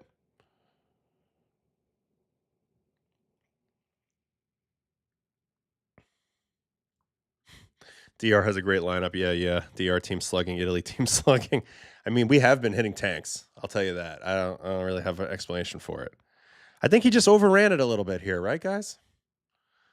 So Canada's got tying run at the plate. They got a little early rally brewing here on Bednar. I think he just kind of... He was like, he wanted to dive, but he got it on his wrist. You see that? He went over it a little bit, and then he kind of tripped himself up here and couldn't make the play. More of a physical error.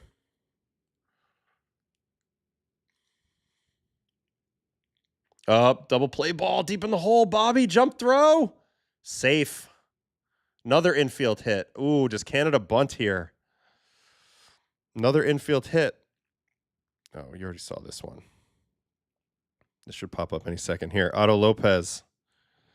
Man, Canada's getting some batted ball luck. Bednar looking for that double play, but this ball's deep in the hole. Bobby tried everything. It was a great play, but Lopez has got some speed. It's not Alejandro Kirk running anymore. Infield hit. 2 guys on. Nobody out. Yeesh. Who's up? Ooh, Naylor. Josh Naylor. Go ahead run at the plate. Tying run on first. Double play still in as a possibility here. I think he's going to spam curveballs and splits. Let's see. First ball. Oh, pass ball. They move up to second and third. Oh, Cal Raleigh just whiffed a curveball down the middle. And it's a ball, and it was a strike. RE24 says sack bunting is the wrong move. Well, they weren't planning on it. But now it's second and third, no outs. Tying run on second. Hard play for the Tarangatang. Ay, ay, ay. Here, watch this. Here's the pass ball. This is a straight pass ball, by the way. I mean, he just misses it, and it was a strike. I mentioned that Bednar was going to spam him with curveballs and splits, but I mean, former Platinum Glover just with a whiff eponymous right here, and now they're in business. 1-1 count. Yeesh. Fastball in ball. 2-1 count. Canada's going to do something in this inning. This game is freaking tight. Yeesh. Oh my God. He just missed it. He just flat out missed it, right? No. No IBBs here. You don't put the go-ahead run on base. 2 runs here, as bad as it is, and as disappointing as it would be for USA, if you're managing here, you don't manage to avoid the 2 runs. You manage to avoid the 3rd run. You have to believe in your team's ability to score. And if you get the out here and they move up to third, yeah, maybe you play the infield in, try to cut ahead, but you don't do anything to risk a huge crooked number that puts you on the losing side of things here. No way. Can't do that. Not in my opinion. Yeah, we have ball 3. 3-1 count.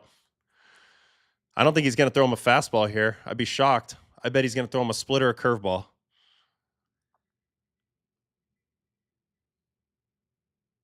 Yeah, split, swing and miss. Dirty split. Dirty split. Dirty, dirty, dirty split. So 3-2 count. I don't think he can throw that again with him for him to swing at it. Ooh, I don't know. If I'm Bednar, I think maybe curveball. Let's see. Ooh, he goes fastball, and it was a really ballsy pitch and a good pitch. 97 beats him bad. And he pops it up in the infield for the out. So huge clutch out. Huge clutch out. I think he was on split timing. Oh, Whitlock warming in the pen. So, yeah, for sure Whitlock is the guy they want to get in this game. Damn, this was a ballsy pitch, and it worked. How hard is this? 96.8. And I think he's on that off-speed timing. Because that pitch is right down the middle, like directly down the middle. And I think if he threw that pitch one pitch earlier, Naylor launches that out of sight. But that split gave him the room to get that out, to get that pitch to not get hit. That was crazy. All right, Tyler O'Neill, 0-1 count. This is a interesting matchup. They're playing, they're playing the infield back. That's what you do. That's what you do here.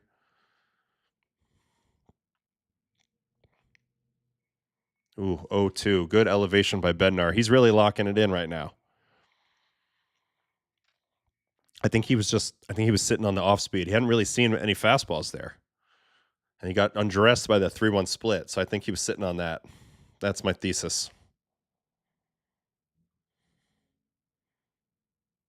Tyler O'Neill. Now he's got to dig out of this 0-2 count.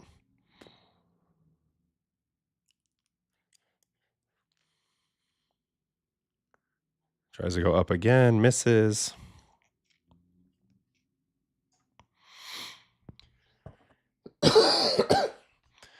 Yeah, that's what I think. I think it was just he was on splitter timing, and then he got blown up with a fastball faster than anything he had seen yet. All right. Ooh, curveball, swing and miss.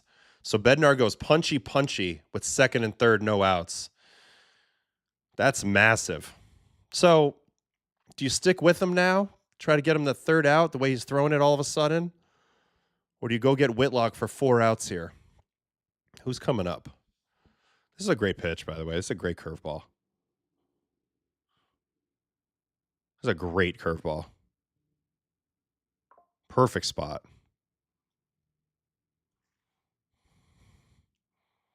It's tough. You feel like you're all set up, and then you're not. Okay, Owen Casey at the plate now. Bednar's still in there.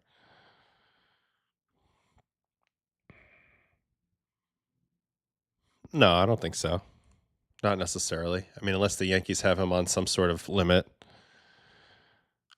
Little curveball, 1-1 count.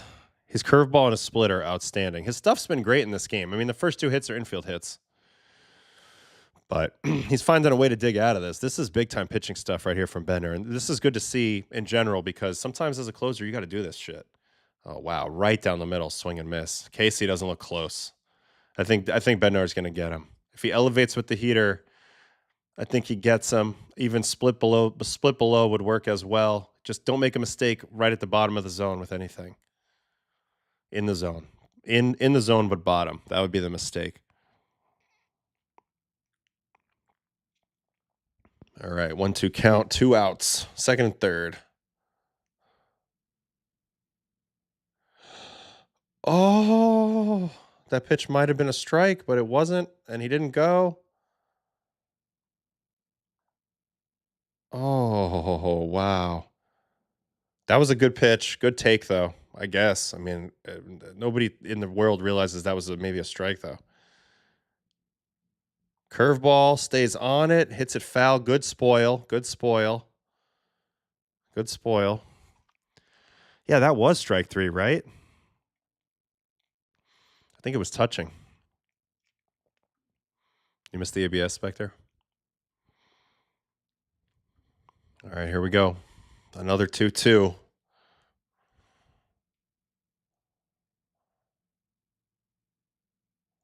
Wow. Elevated it good, but he fouls it off. Surprised he fouled that off. I think now split down, if you get it down, gets the swing and miss or a take, but I don't think it's damage. Curveball could work off that. I mean, he's really sped up to have touched that. All right, here we go. Splitter, chops it foul. Pretty good pitch. A little bit lower. I think he gets the miss. So Bednar is about to throw his 25th pitch. I would imagine this is his last batter either way. They're not going to let him go too much deeper into this. And he's grinding. He's giving everything he's got right now. This is like this is great. Here we go. Great take. Curveball. I think he takes it because it starts a little bit more in. It's a great at bat, guys. 3-2. So you don't give in here. You still throw the pitch you think is going to end the at bat with a punchy. So it's either fastball up. Let's see. Split down, gets him. Perfect split this time. I mentioned he needed it a little lower. Casey with the big bat slam. Perfect pitch. So Bednar punches the side. Second and third, no out. Punches the side. My goodness. Great last pitch. Great last pitch. Great last pitch. Great job by Bednar. He did his job, and he worked awfully hard for it. Bailed out Terang quite a bit there. Man, that's a good pitch, dude. Such a good pitch.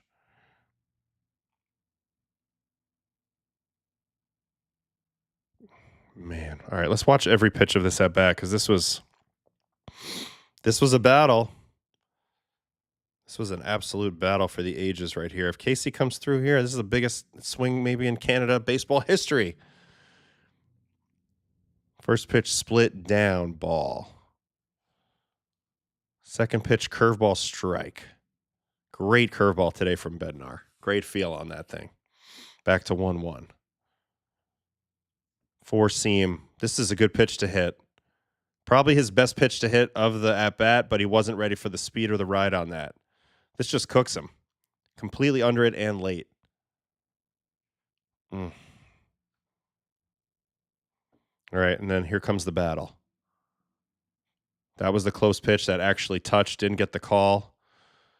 See, look on the pitch view. Yeah, that's a strike. Curveball.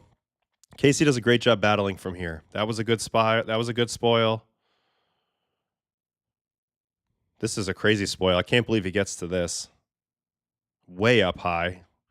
But that's also, like, as a pitcher, when you see that emergency swing and he gets to it, you know he's so vulnerable down now and slow. And eventually, eventually he was going to execute that. This is the take right after that on the curveball. Great take. I think he's able to take it because it's inner rail. And then, again, he finally gets him on the split. I mean, once he hit that fastball up for the foul ball, you knew this pitch would work. He just had to get it there, and he finally does. Hell of a job by Bednar. 3 punchies to get out of that. That's the difference with the elite relievers. Like, everybody's going to get in trouble at some point. There was a little bit of batted ball luck there, bad luck for him, but he's able to punch his way out of it. And, like, that's something that I was able to do at times in my career and then not able to do as well later in the career, and it makes really a big difference. Obviously, the ability to wiggle out of shit is massive. Because sometimes you get brought in the shit and you got to get out of it, and sometimes you make your own shit and you got to get out of it. But there's like at least 15 times a year you got to get out of some stuff. So that's just how it goes. This is a great game. This is a great game. Great pitching, good hitting. Took the close one, spoiled some. He did. And now we got Tugboat in the game. Tugboat Williamson in the game for the Canucks here, top of the 8th. So they need to keep it right here, and they'll have still 6 outs to work with. We'll see how that goes. Hey, what's the speaker in the ear thing at spring training? Saw Chapman use one of them in the game yesterday. I mean, it's the pitch comm. It tells the fielders what pitches are coming, so they know what to do, and like if there's pickoffs and stuff. It's a communication system. The catcher has buttons, so that's what it is. Actually, a lot of I think you can have like 4 pitch comms in the field. You can kind of put them wherever you want. A lot of times, third baseman does have it because they do bunt plays and stuff. But usually, it's like middle infielder, third baseman, center fielder, etc. But teams split it up a little bit differently. Yeah, it's tugboat time. I like this guy, although he is 3-1 right now, and Bregman to start off this inning. 3-2. Shows you how filthy Bednar is if Raleigh is whiffing. Yeah.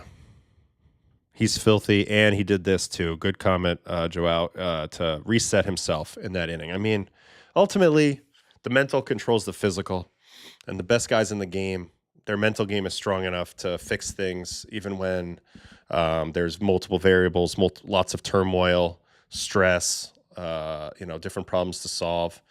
If you stay calm mentally and you know how to work through it and you go through things step by step, you can really break through out there. And that's what the best in the world do, especially relievers. You have to kind of master your mental game. And David's been through the fire, so his mental game's really good now. As an infielder, knowing the next pitch is huge. It's massive. You know which way to lean. Now, you can't make it too obvious or you tip it to the batter, right? But at the same time, yeah, it's huge to know what's coming, fast or slow, kind of gives you an indication of where the ball might be hit, if it's hit. Back in the day, pre-pitch comm, the Cardinals had a system. This was developed by the secret weapon, Jose Oquendo, where the infielders who would see the signs would then, behind their back, they would give like a, to the outfield, they would give like a open or closed palm, open meaning fast, closed meaning slow, or something like that. So then the outfielders would be keyed in on whether this pitch was going to be an off-speed pitch or a fastball. So that gives you a little bit of a jump to be able to, anticipate a little better in the outfield. I've talked tons on this show about anticipation, the power of anticipation in baseball, and how that makes really hard tasks easier because you're already moving towards something before it happens. And that was a system that they have, but you can see that with the pitch comm. Okay, got the first out, battled with Bregman and popped him up. Now he is facing, no video for the moment. He's facing, who's he facing? Roman Anthony. Not a thought, not even a slight thought to pinch hitting for Roman here with a righty. I find that intriguing. You could easily put Buxton up in this spot. Ooh, generous call for tugboat there. 1-2 count. Not sure what's going on with this video. Show me the video. It's crazy because this is the pitch he popped up right down the middle. Oof.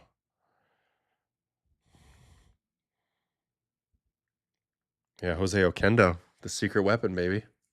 One of the best coaches I've ever been around for sure. One of Tony's guys with the Cardinals. Ayo, have you seen St. John's baseball? They wear watches for signs. I know other schools do too. Yeah, because that's like they're calling all the pitches in from the dugout in college baseball, which is couldn't be cornier. But yeah, they wear these watches. It tells you like location. It's all sorts of, it's just weird. I can't imagine that. Let the kids play. I don't think they want to put Buxton in a corner. Well, he just got Roman to pop up. So, man, all of a sudden the videos are unavailable. I wonder why. It's a little suspicious. It's a little sus. Do my old videos still exist? Yeah. Okay. Maybe this will get scrubbed in a minute for us. I don't know what's going on. Smartwatches are banned in MLB. Yep. How do MLB franchises work the mental part of the game for starters and relievers?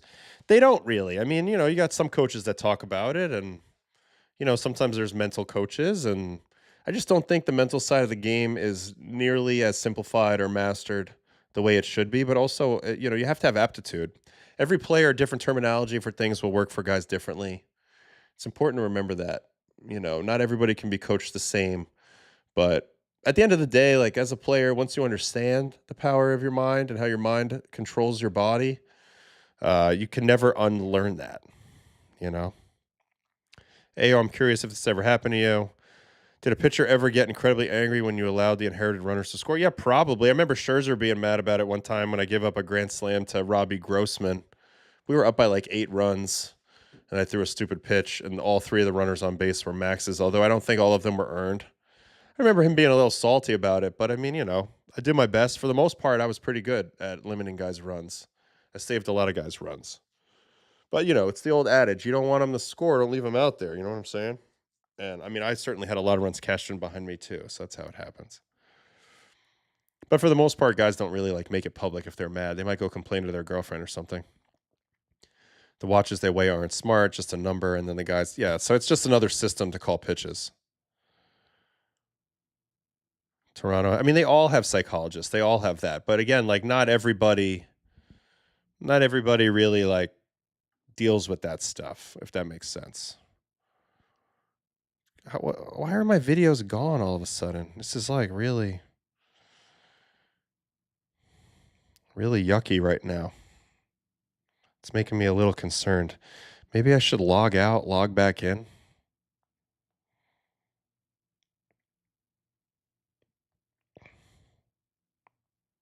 I know that my account is supposed to be cleared for all this. Give me video. I don't know what's going on. I don't think it's my account though. All my other videos are still in here. So maybe MLB's putting a freeze on something for this late game action. I don't know. Max Scherzer got mad. I'm shocked. I mean, he wasn't mad, but I could tell he was a little salty. I mean, nobody wants to give up earned runs. I've been mad. I've been mad at a pitcher. I've been mad more so at the manager for taking me out and bringing in some freaking guy who stinks behind me, which has definitely happened before in a bad matchup, and not trusting me to get out of my own stuff, which sometimes, as a pitcher, that's what you really want.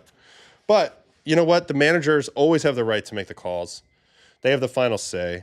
One day I'll want the final say. It just is what it is. You just have to deal with it. Not everything is about you. You know what I mean?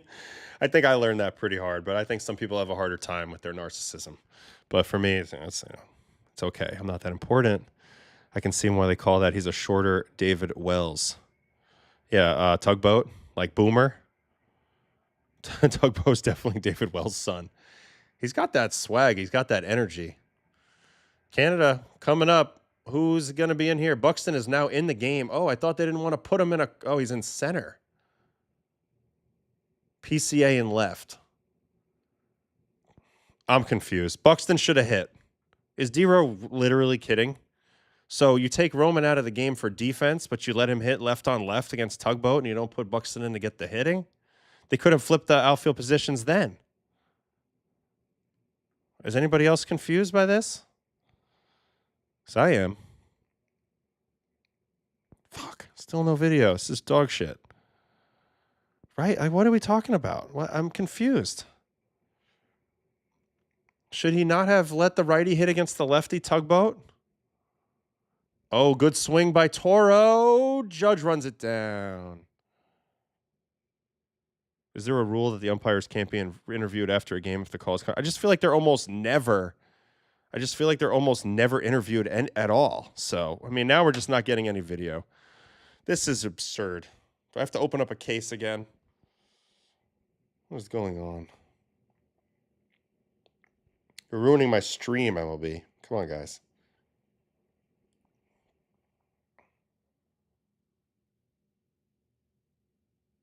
Oh my God, Vinny's getting Starbucks deals now. Look at this kid. He's a sellout. This boy. He's taking the coffee thing far. He's like, I'm open for business. Come hit me up, companies. Pay me money. We got an espresso machine in our dugout.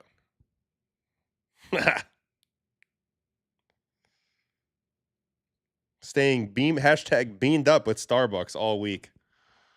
Ridiculous. Yeah, MLB, what's up, bro? Stop with the stream. Stop messing up my stream. They're really messing up my stream. I got no video now. We're at the end of this game. I mean, I know you guys are watching on TV. This is annoying. Nothing confusing about D-Row. He just does what he does. If anything, whoever the bench coach is has failed. I just don't get that move. Why would you not have the righty hit versus the lefty? I know Roman's a great player, but you're about to put Buxton in anyway. I would have liked that matchup better against Tugboat personally. Everybody's trying to steal my shtick. It's okay. It's all right. Yeah, or even Goldie. You could have went Goldie there and then bring Buxton in. You got options here, D-Row. Goldie's on the team to hit against a lefty. It's a good point, PJ. Baseball's awesome. Whitlock's just mowing down, by the way, though. They're about to run into the unhittable squad. Whitlock 2 up, 2 down. Miller's probably looming in the ninth.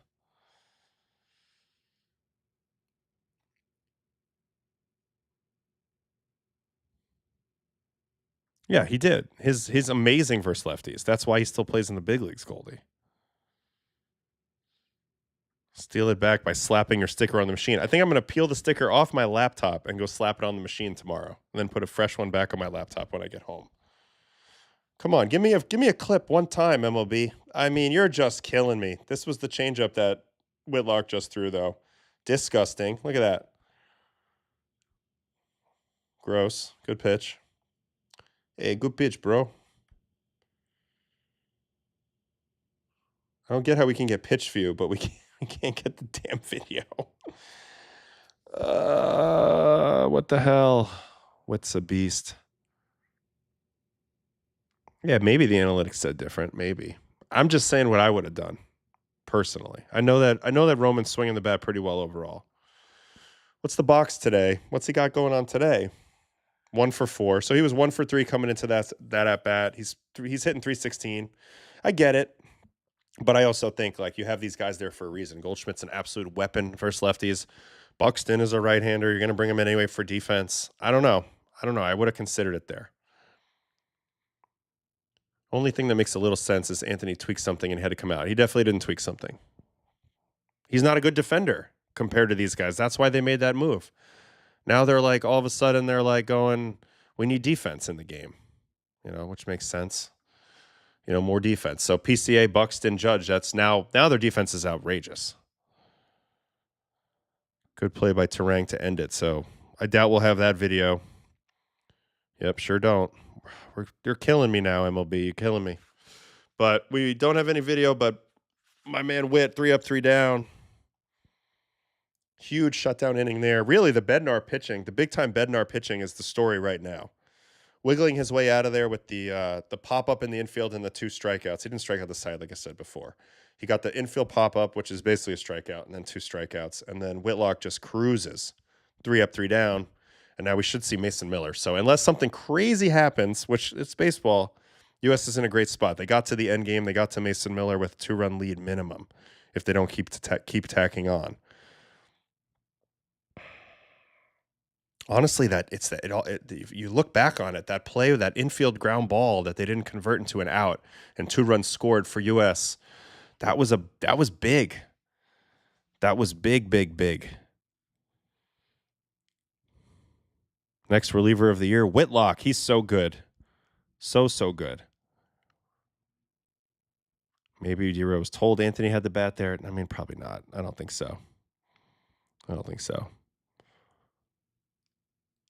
Canada squared up some balls in that inning, found gloves. Yeah, they've had opportunities in this game. But I think that ground ball, it might have been a 3-3 game otherwise. To me, that was a big play. All right, Terang leading off for U.S. here, top 9. Tugboat in there. They've played well. They've hung tight. They've hung tough. I mean, look, 8 hits apiece. The one error, that one play is kind of the difference right now.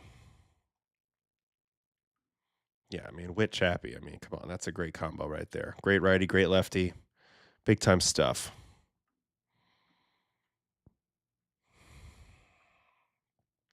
I wonder if we'll ever get a video again. We're just cooked right now. It's so sad. It's so sad. All right, let me go to the data because at least it's something to look at. I feel like I'm curious how much Bednar threw everything. 38% fastball, 31% curveball, 31% split. I feel it was down, but still 96. Got whiff on everything. I can't believe he dug out of that second and third. Whitlock. He threw 4 fastballs, 3 changeups, 3 sliders.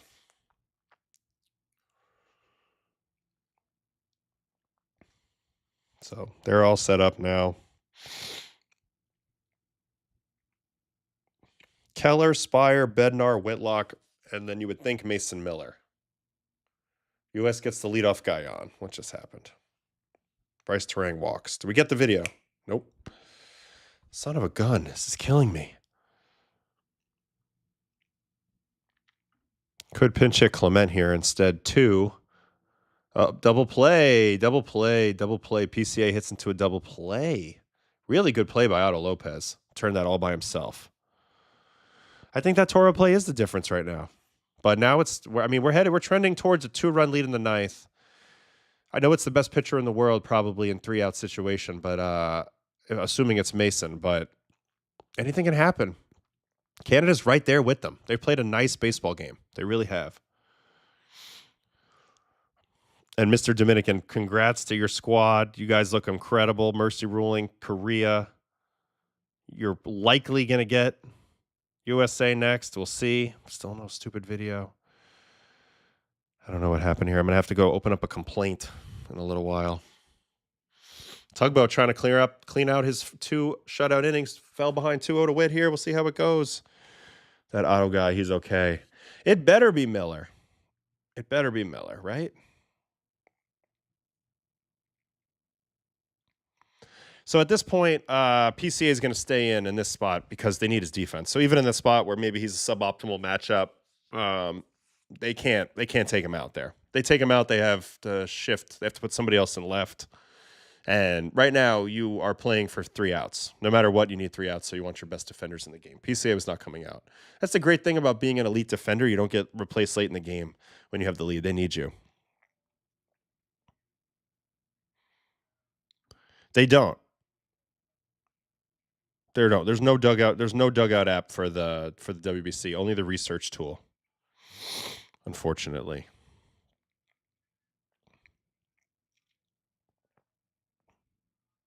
All right, Bobby just walked.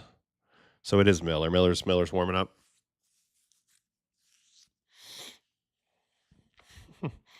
T-Rose singles to bring in me. That would be funny.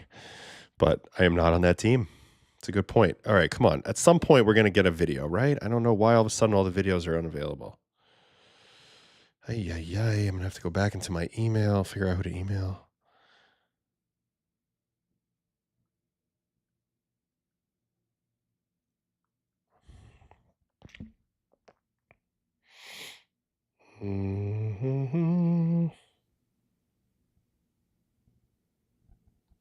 All right, we need MLB service now.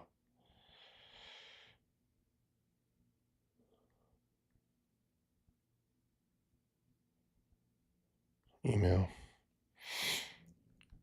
Research. Video down. Hi. My research tool play-by-play video stopped working in about the 7th inning tonight. Can you help?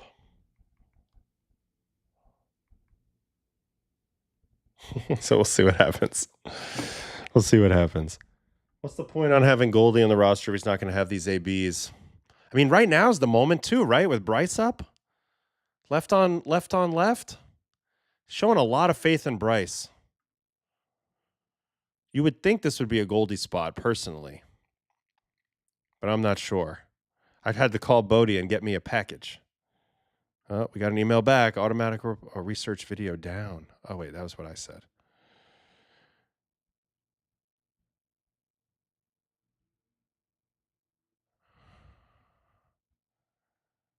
Hold on. Inbox. This mailbox is approvals only. Email text services. Oh, God, I got to email text services. Tugboat punches Bryce. So now they keep showing Dero because he's not making the moves that we're all expecting. Goldie's got a hit there. Bryce hasn't been much. Lately. He's pressing. You can see the anger. I was about to go into Yoda mode. Fear and suffering and all that. Whose turn is it to complain about Harper? Sorry, Philly fans. I'm sorry. Research video down. Hi, my research tool. That's not how you spell research. Research tool video is down from 8th inning on tonight. Can you help?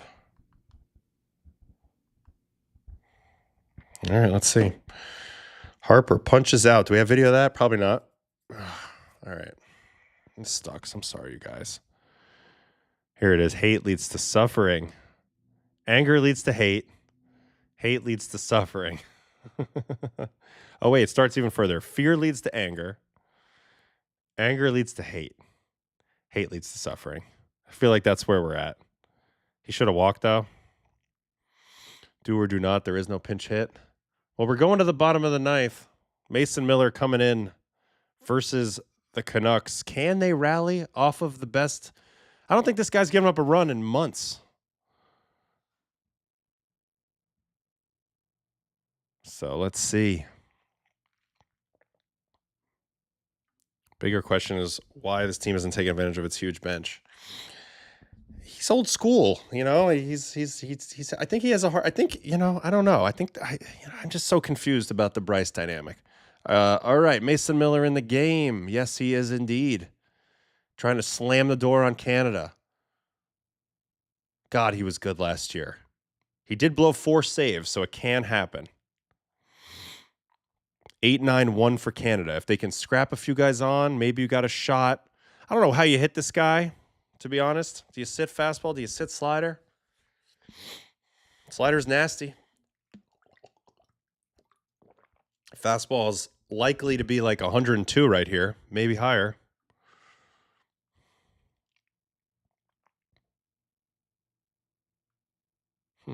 That's weird.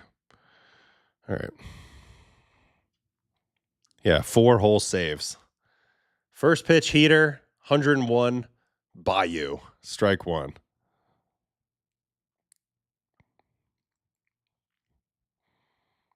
Everybody's saying bunt. Slider, dirty. All right, Miller's ready. He's locked. He's 0-2 already. He's already 0-2.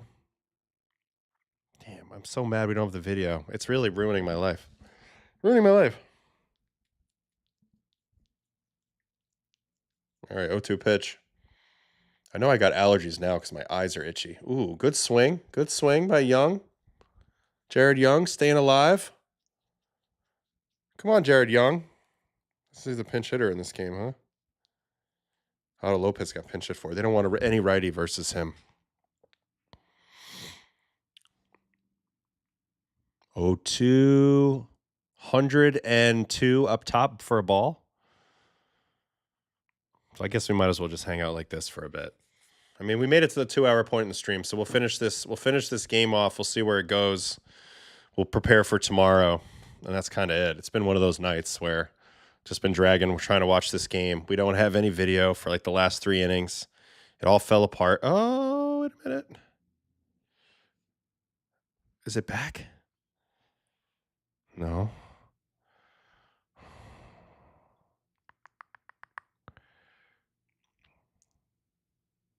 We have some of it. Here's Cal Raleigh striking out.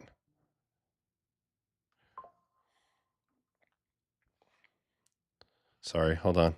Here was Whitlock's inning. I think we might have this. All right, starting to reload. Here's Whitlock's inning. I mean, that ball's well struck, but Judge is there. Gets a beat on it. He hit that hard, 101.8. So Whitlock fortunate there. I would love to be that fortunate for sure. And then a strikeout. This is dirty. This is a dirty changeup right here. If you need that hat, you go to baseballandcoffee.com and I'll take care of you. Do you have a code to end YouTube ads? No. And then Bo Naylor lines out to second.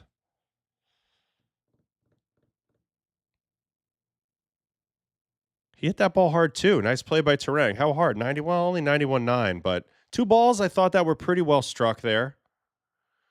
All right, 3-2 count. He's worked it 2 off Miller. Oh, that was ball 4, and he called it strike 3. Oh, poor Canada. This is not a strike. Well, where's the pitch view? It's not even up yet. Come on, give me the pitch view. Ball 4. Didn't get it called. Canada should have had the leadoff guy on. He had a great at-bat. That's not right. You hate to see it. All right, now Julian. Miller trying to keep that tying run away from the plate. Makeup call for Harper, maybe? Okay. I would invoke the dark arts of small ball if I was Canada. Not a bad idea. Looks like the videos are kind of loading in late here now. Do we have the Harper strikeout yet? So this was Wilkinson punching out Harp. 0 for 5. Look at that Tugboat. What a dude. What a dude Tugboat is. Get this guy in the show. Get this guy in the show. What an exciting pitcher. All right, 1-2 count. Home plate umpire not getting it done. See if he can get this second out. Oof. 1-0-2 fouled off by Julian. Wow. These guys are hanging tough. Yeah, I didn't get to watch all of Harper's. Well, I know Harper's other at bat. He should have walked. We saw that. Here was the pitch that just happened from the 3-2. This could have been a base runner. Honestly, it's so fast, though. What's the umpire supposed to do? He can't really see it. You know what I mean? All right, still 1-2. Look at the 3-0 pitch versus Harper. There was a 3-0 pitch in this at bat.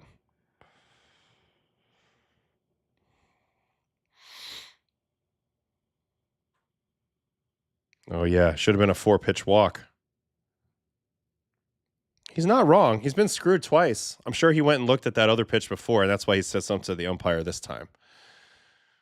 Man, Julian staying tough on Miller. He's at 14 pitches here. Hasn't gotten that second out yet.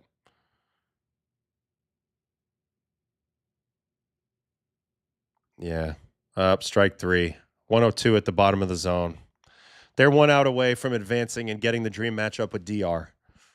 Miller's just a flamethrower, dude. Flamethrower. He should have a base runner, but his stuff he's going to punch his way out of it likely anyway. Have I ever reached 100 miles an hour? No. 99.6. Fastest pitch ever in 2014. Linda Ronstadt fastball blew by you. That was an ice cream paint job at the bottom of the zone. 102 with the knees. Oh, he's throwing real hard. 101. First pitch strike to Otto Lopez. He needs to get on. So it wasn't Otto Lopez who got pinch hit for, but he needs to get on to give him a chance, get the tying run to the plate. This has been a tight game, though. Really tight game.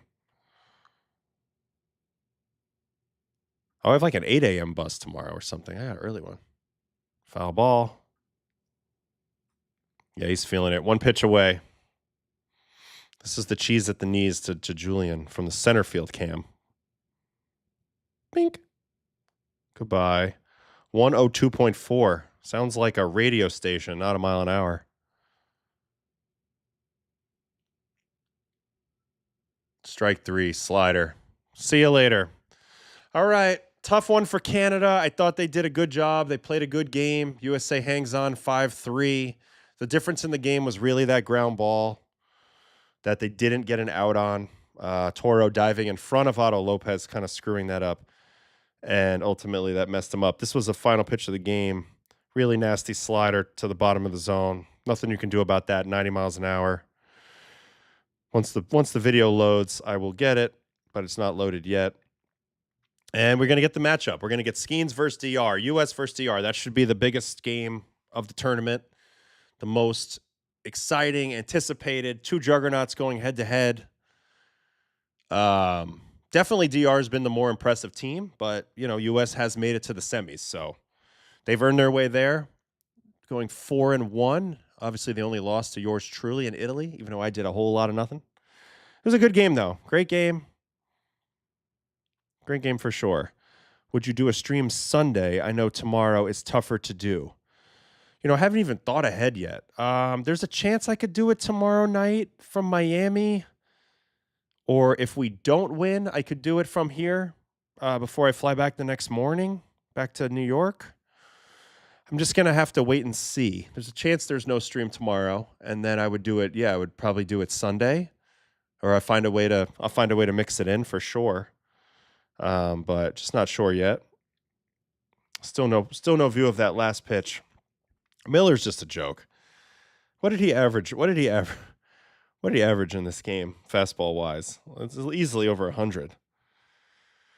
Yeah, 101.9 average. Sheesh. I can't imagine. Can't imagine what it feels like to come out there and punch 102 on average. That's insane. Thank goodness for DeRosa and the U.S. They could have never lived this down if they blew it, but 101.9 average is insane. Yeah, 101.9 Light FM is what it reminds me of for sure. We got video of this last pitch yet? Just a pitcher side view, so we'll get to see Miller's reaction. I mean, crowd got what they wanted.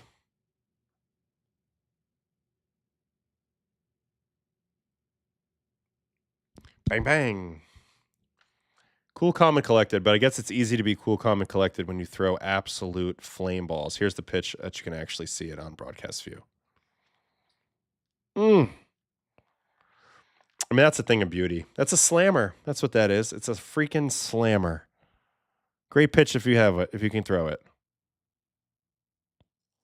All right, so the USA bullpen outside of Spire, I thought did a great job. I mean, Bednar dug deep, so I think we should really dive into him digging deep there versus those guys. How did he exactly get out of that? We watched all of the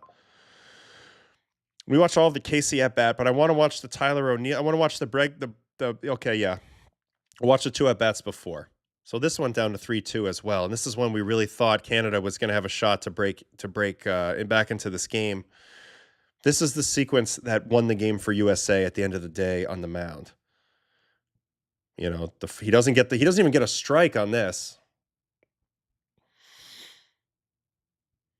But he still comes back to absolutely win this at-bat and get some momentum going. Curveball pulled foul. So curveball to start the at-bat to Naylor.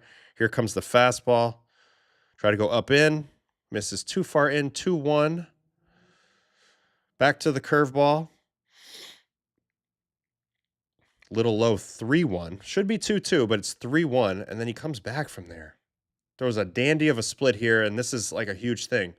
Naylor looking to do damage on a fastball. This is a guy swinging at a fastball, and it ends up being a split, and this changed everything. This was the biggest pitch of the day, I think. He takes this pitch. Well, first of all, before we even talk about the swing decision, if you're pitching in this spot, you can't afford to throw a fastball down the middle because that's the go-ahead run. So you can't afford to give in. You have the open base. I know you don't want to put the go-ahead run on base, but now you're in a pickle. You're in a 3-1 count. So you can't give in. You got to throw a chase pitch. That's what he does, and he gets the chase. He takes advantage of the aggression of the hitter. So, yeah, this would have been ball 4, but it was a smart choice, and it worked, and it gave him a chance to wiggle out of it. Now you have a tough choice in your mind. Do I double up? Odds are he's going to make a better swing decision on the second one. So instead, he goes fastball. He hadn't shown him a good fastball yet in the zone, but this time he goes fastball. Now, he does throw it right down the middle, but the fact that he was looking for that split before makes him late on it, and he pops it up. He jams himself, and it ends up being a really smart pitch call. But you see, these are 50-50s. These are 50-50 calls. These are tough calls. You have to really, really think and dig deep into your brain about what to throw in these spots. And you're making a calculated guess here, and it ended up working out. He was dead right. All Naylor can do is hit it 60 miles an hour, basically at 60 degrees. It's not going to get done. It's as good as a strikeout. So that gets him to the next batter, which is O'Neill, and this is also a massive strikeout. And this was a bad matchup for Canada. A little unfortunate that O'Neill comes up in this spot. He's not good enough to hit Bednar when Bednar's throwing his best shit. So first pitch up gets the swing. Second pitch higher gets the chase, I believe. Yeah, I mean, just that scoopy bat path. Bednar goes right to it, gets to the 0-2 count, and now he knows he's going to have to speed up to touch him at the top of the zone. So now curveball's in play, and he reinforces it with an even higher fastball here. So it's just up, up, up. If you're O'Neill, now you're thinking about controlling the top of the zone, and you got to be quick to the ball if it's in that zone. And then that sets up the curveball, which is the complete contrast. It comes out of that same lane, and now you're just way ahead of it, and you got no shot at hitting it. It's just great pitching. Look at the lane where it pops. First initial out of the hand, it looks like it's headed up again. So you got to be ready. So he's sped up, and then he's just out of gas. Perfect pitching by Bednar. When you need a punchy, that's what you do. And then we already watched the battle with Casey, and it ended with a perfect split. So to me, this pitching by Bednar won the game. You know, the first two hits were unfortunate. You know, people are going to say, oh, he got in and out of trouble. I mean, it's technically true, but again, these are how the runners got on base. So I think I give David Bednar the Big Cojones Award for this game. And ultimately, I think he won the game. He bent, but he did not break. I mean, that's an infield hit, no matter how you want to look at it. And then this one's an infield hit. Right on the other side of it. And then there's a pass ball, which isn't his fault. So he got slighted 2 infield hits and a pass ball, which didn't, account for strike 1. And yet he still was able to wiggle out of it. That's tremendous pitching. That's why he's the New York Yankees closer. So awesome job by Bednar. Awesome job by Bednar. That was the most high leverage pitching right there. Go ahead run, tying run on second base, and go ahead run at the plate in that spot. Incredible pitching by Bednar. And obviously, if you're a Canada fan, you're thinking about the poor swing decision by Naylor on the 3-1 split. You're thinking about Tyler O'Neill getting sped up by those high fastballs and not having more discipline early in the count, and all those things are fair as well, but it just depends on your perspective. Do they have a pitch count limit for the semis? I bet it's like 75 or 80, so he can probably go fairly deep. But again, you're going to need bullpen no matter what. What would you do to get to 102? Don't care about throwing 102. Never have, never would. Don't think it's a good strategy. I mean, it's great to be impressive, but you got to make it a long time in this game to earn your money and to feel like you lived your dream. In my mind, a cup of coffee's not it. And he's the best in the world, Miller, but if I were him, I'd still want to be a starter. And I'd be figuring out, how can I pitch in a safer manner to last longer? I'm sorry, that's just the way I'd be thinking about it personally. You can still be dominant with and 102 is not necessarily needed. I mean, certainly it's amazing, but it's not necessarily needed. Wow, U.S. was awful. No one hit. They lucked out again to win that. Canada got very unlucky. They got unlucky. They had that one shot there for sure. They screwed up on that one ground ball. You can look at it from both sides. I think Bednar nutted up pretty good there. Big cojones, big time pitching there. Got the job done. In a tough spot. He controlled his mind and his body really well there. All right, Maya. Oh, hey, Maya. I'm still unimpressed by Team USA. They officially avoided embarrassment, but they are just not the juggernaut they should be. It's baffling. This next game is going to define them. This next game is massive. They're facing a team that's just as good, if not better than them, which hasn't happened yet. In Miami, the atmosphere is going to be turned up to 1 billion in that game. I really want to go to that game.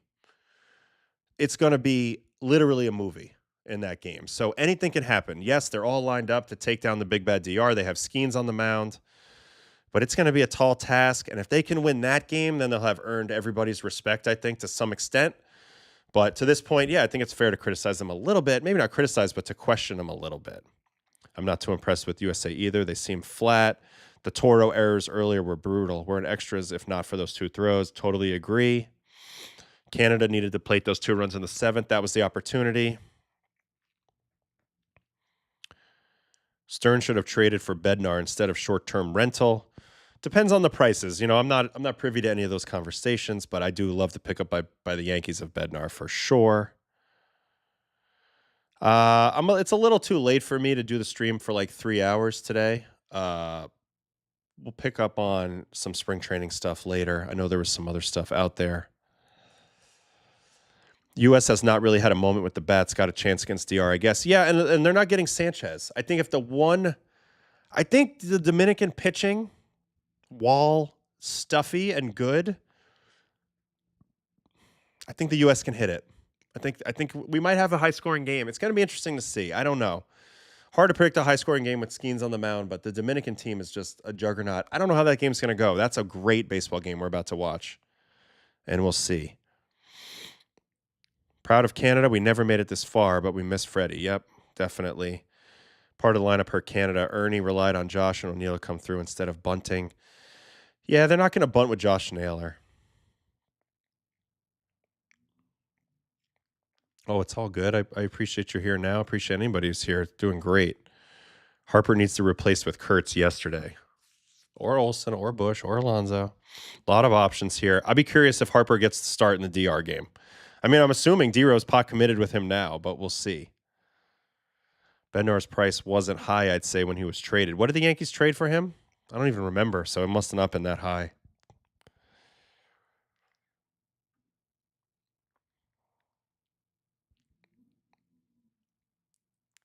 Yeah, Harper's been struggles.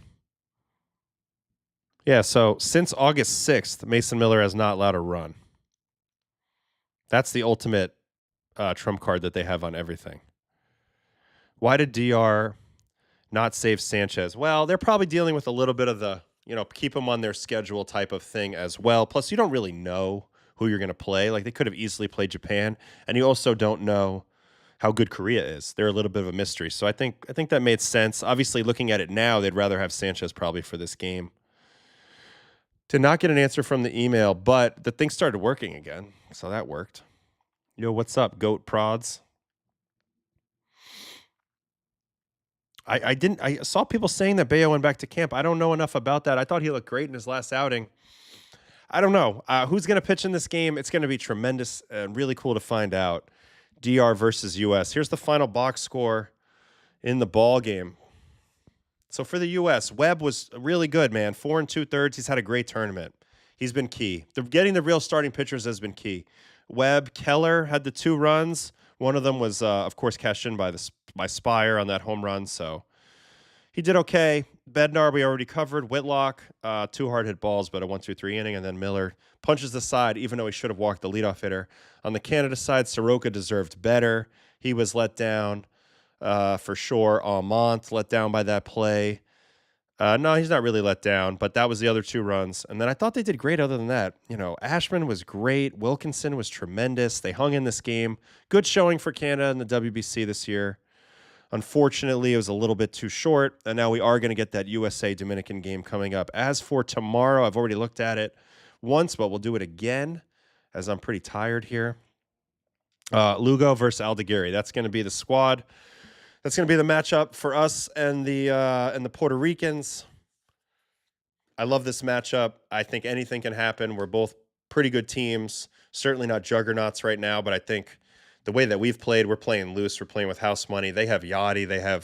They've been the most successful team in the tournament without winning a title yet. Puerto Rico's definitely a force to be reckoned with. We don't want to play from behind against them. Fernando Cruz, Edwin looming at the end of the game. I think we'll see Giovanni Moran against us because we have a lot of lefties, obviously. I think that makes sense. I think on our side in the bullpen, you're looking at Festa, you're looking at Weissert, you're looking at Marinaccio, you're looking at La Sorsa. Certainly all those guys are going to probably come into play. Those have been our strongest guys so far. We'll see who else gets in there for us, but we need a big start out of Sam. I think that's key. In the Venezuela-Japan game, which is pretty late tomorrow, 9 o'clock Eastern, great pitching matchup. Yamamoto, Suarez. This is a very evenly matched game, in my opinion. Suarez is crafty. We'll see how he does with the Japan lineup. Yamamoto's the man. But this Venezuelan lineup's really strong. Really, really strong. They've been good. They did lose to DR, but it was a tight game. Ended up being a pretty tight game. We've been blessed with great games. Every single game from this knockout round is a compelling one, no matter who's playing in it. All the teams left are interesting and good. So very excited for another day of baseball tomorrow. Hopefully we do advance, we being Italy, and get to Miami. That's been the goal from the beginning. So we'll see if we can pull that off. But excited for both of these games. Let me get in the chat for a little bit, and then I'll say goodnight to everybody. Nothing matters in the past now. USA versus DR. It's all that game. Totally agree. I think this has just been this is lining up brilliantly for MLB and for all fans of the WBC. What could be better than DR versus US. We didn't get it last Classic. We got it in 17, and that I believe that was the game that changed the Classic forever. Nelson Cruz off Andrew Miller. That was an insane baseball game. Miami's the perfect venue, so the Dominican crowd can be totally turned up. There'll be obviously a lot of American representation too, but it'll be very, very interesting. So Bayo wasn't going to get another start. That's why he went back. Too bad Scooble went back. Love watching him. He's a beast. Yeah, I mean, it'd sure be great if they went Skeens here and Scooble in the championship game. That hurts me a little bit. But again, they got to get past DR first, so it could be moot. All right, hold on. I got to sneeze.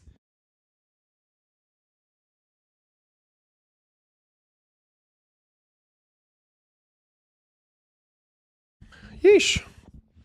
The allergies are crazy. Spring is springing. I got the watery eyes, the whole thing. Bayo is pitching tomorrow for the Red Sox to stay on schedule and is returning. Oh, God.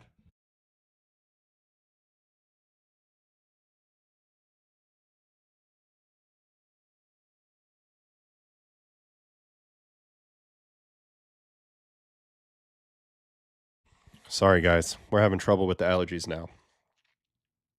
They're hitting me hard. All right, hold on.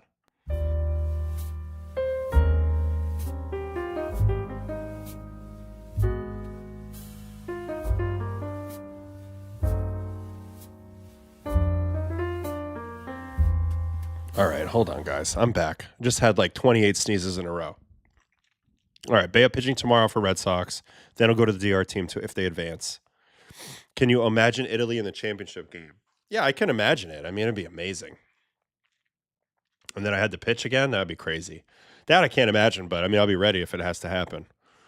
Canada, if they had Brash and Kate Smith, would be scary. Yep, and Freddie and Pavetta and Tong. I really hope that this next tournament they can have their full squad, but every time there's different circumstances. Did you already go over your own appearances? Yeah, I believe it's the last stream or 2 streams ago. It's on there. There's all timestamps on all the streams now, so you'll be able to find it pretty much. It says like Otto versus Mexico. Thank you. Good luck. Thank you. How good is Yachty influence as manager? I just feel like Yachty is a baseball genius. He was kind of managing from behind the plate. As for his impact on the clubhouse, I mean, I think it's different with every group, and I'm not around right now, but I just think Yachty's a baseball genius, so that always helps. Are you guys growing playoff mustaches? The boys just wanted me to have the mustache. We got a few on the team. I was shaving the other day. They said, you need the mustache. We need the mustache. I said, if we need it, then it's a need. It's a need, then it's a need. That's how it goes. All right, what else we got? Canada's issue certainly wasn't the pitching. Brad and Cade would have helped, but needed more offense. That's true. Their issue really wasn't the pitching, although Philippe Beaumont is not good enough to be in a game versus U.S. at this point. I'm sorry. He's just not. Ooh, Soto versus Judge. Joe Ryan for final, although I think he's only made 1 spring start. I think it's going to be McLean if they make it with Joe Ryan backing him up. I don't think that will really happen. Oh, hi. Hi from Japan. Thank you for watching. I appreciate you guys.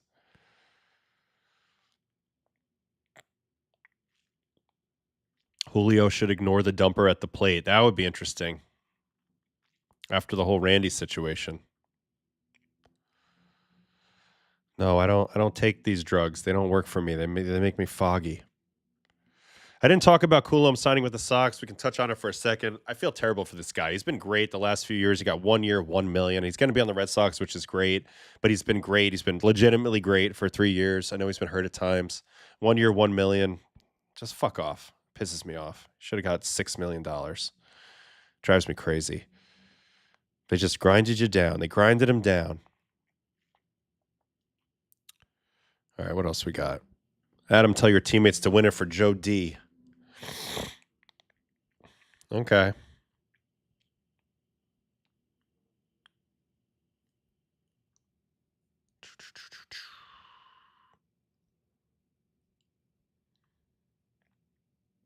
Josh Naylor also tried to fist bump Cal, and Cal declined. So now he's got to be consistent, huh?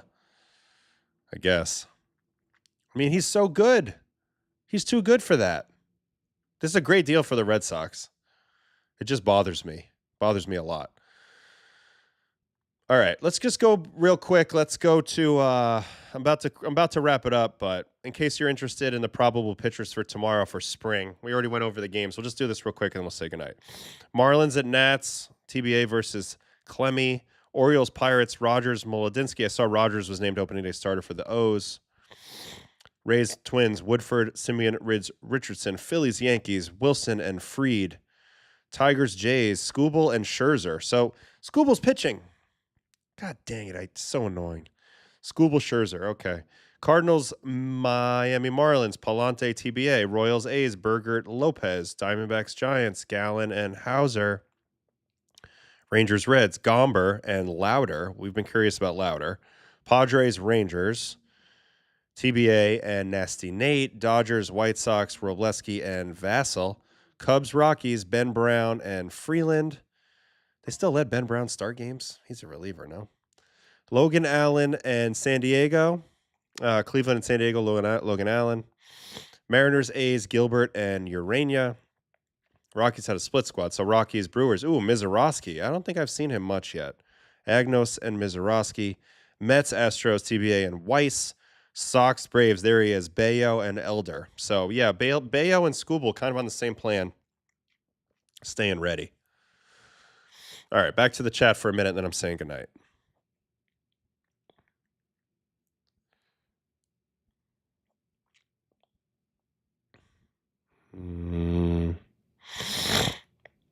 All right, thoughts on Dante Nori? He's been really impressive, obviously, during the games. How's he behind the scenes? You know, young guy, quiet guy.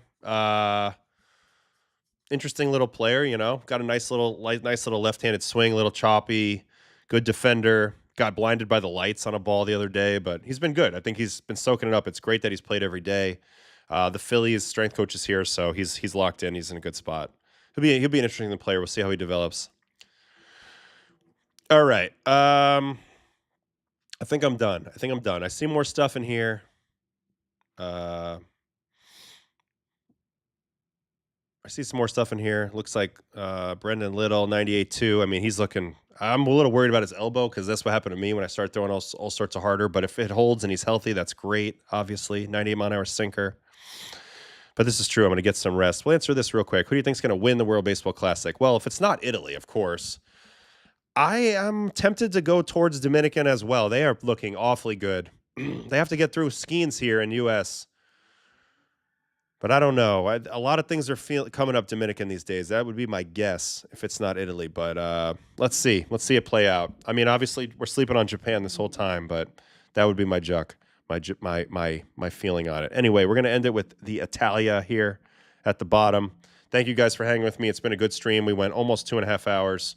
Appreciate you guys. Congrats to USA. Congrats to Dominican. They will be matching up next week. Tomorrow, Puerto Rico, Italy, 3 o'clock Eastern, 9 o'clock Eastern, Venezuela, Japan. So it should be a great one. Good night. Good night, everybody. And I will see you guys on the flip side. Thanks for everybody else for hanging with me tonight. All right. See you later, both MLB and my show on my channel, and I'll catch you on the next stream. Stay tuned for when that's coming. I'll post an upcoming at some point. And don't forget to like and subscribe. All right. See you guys later.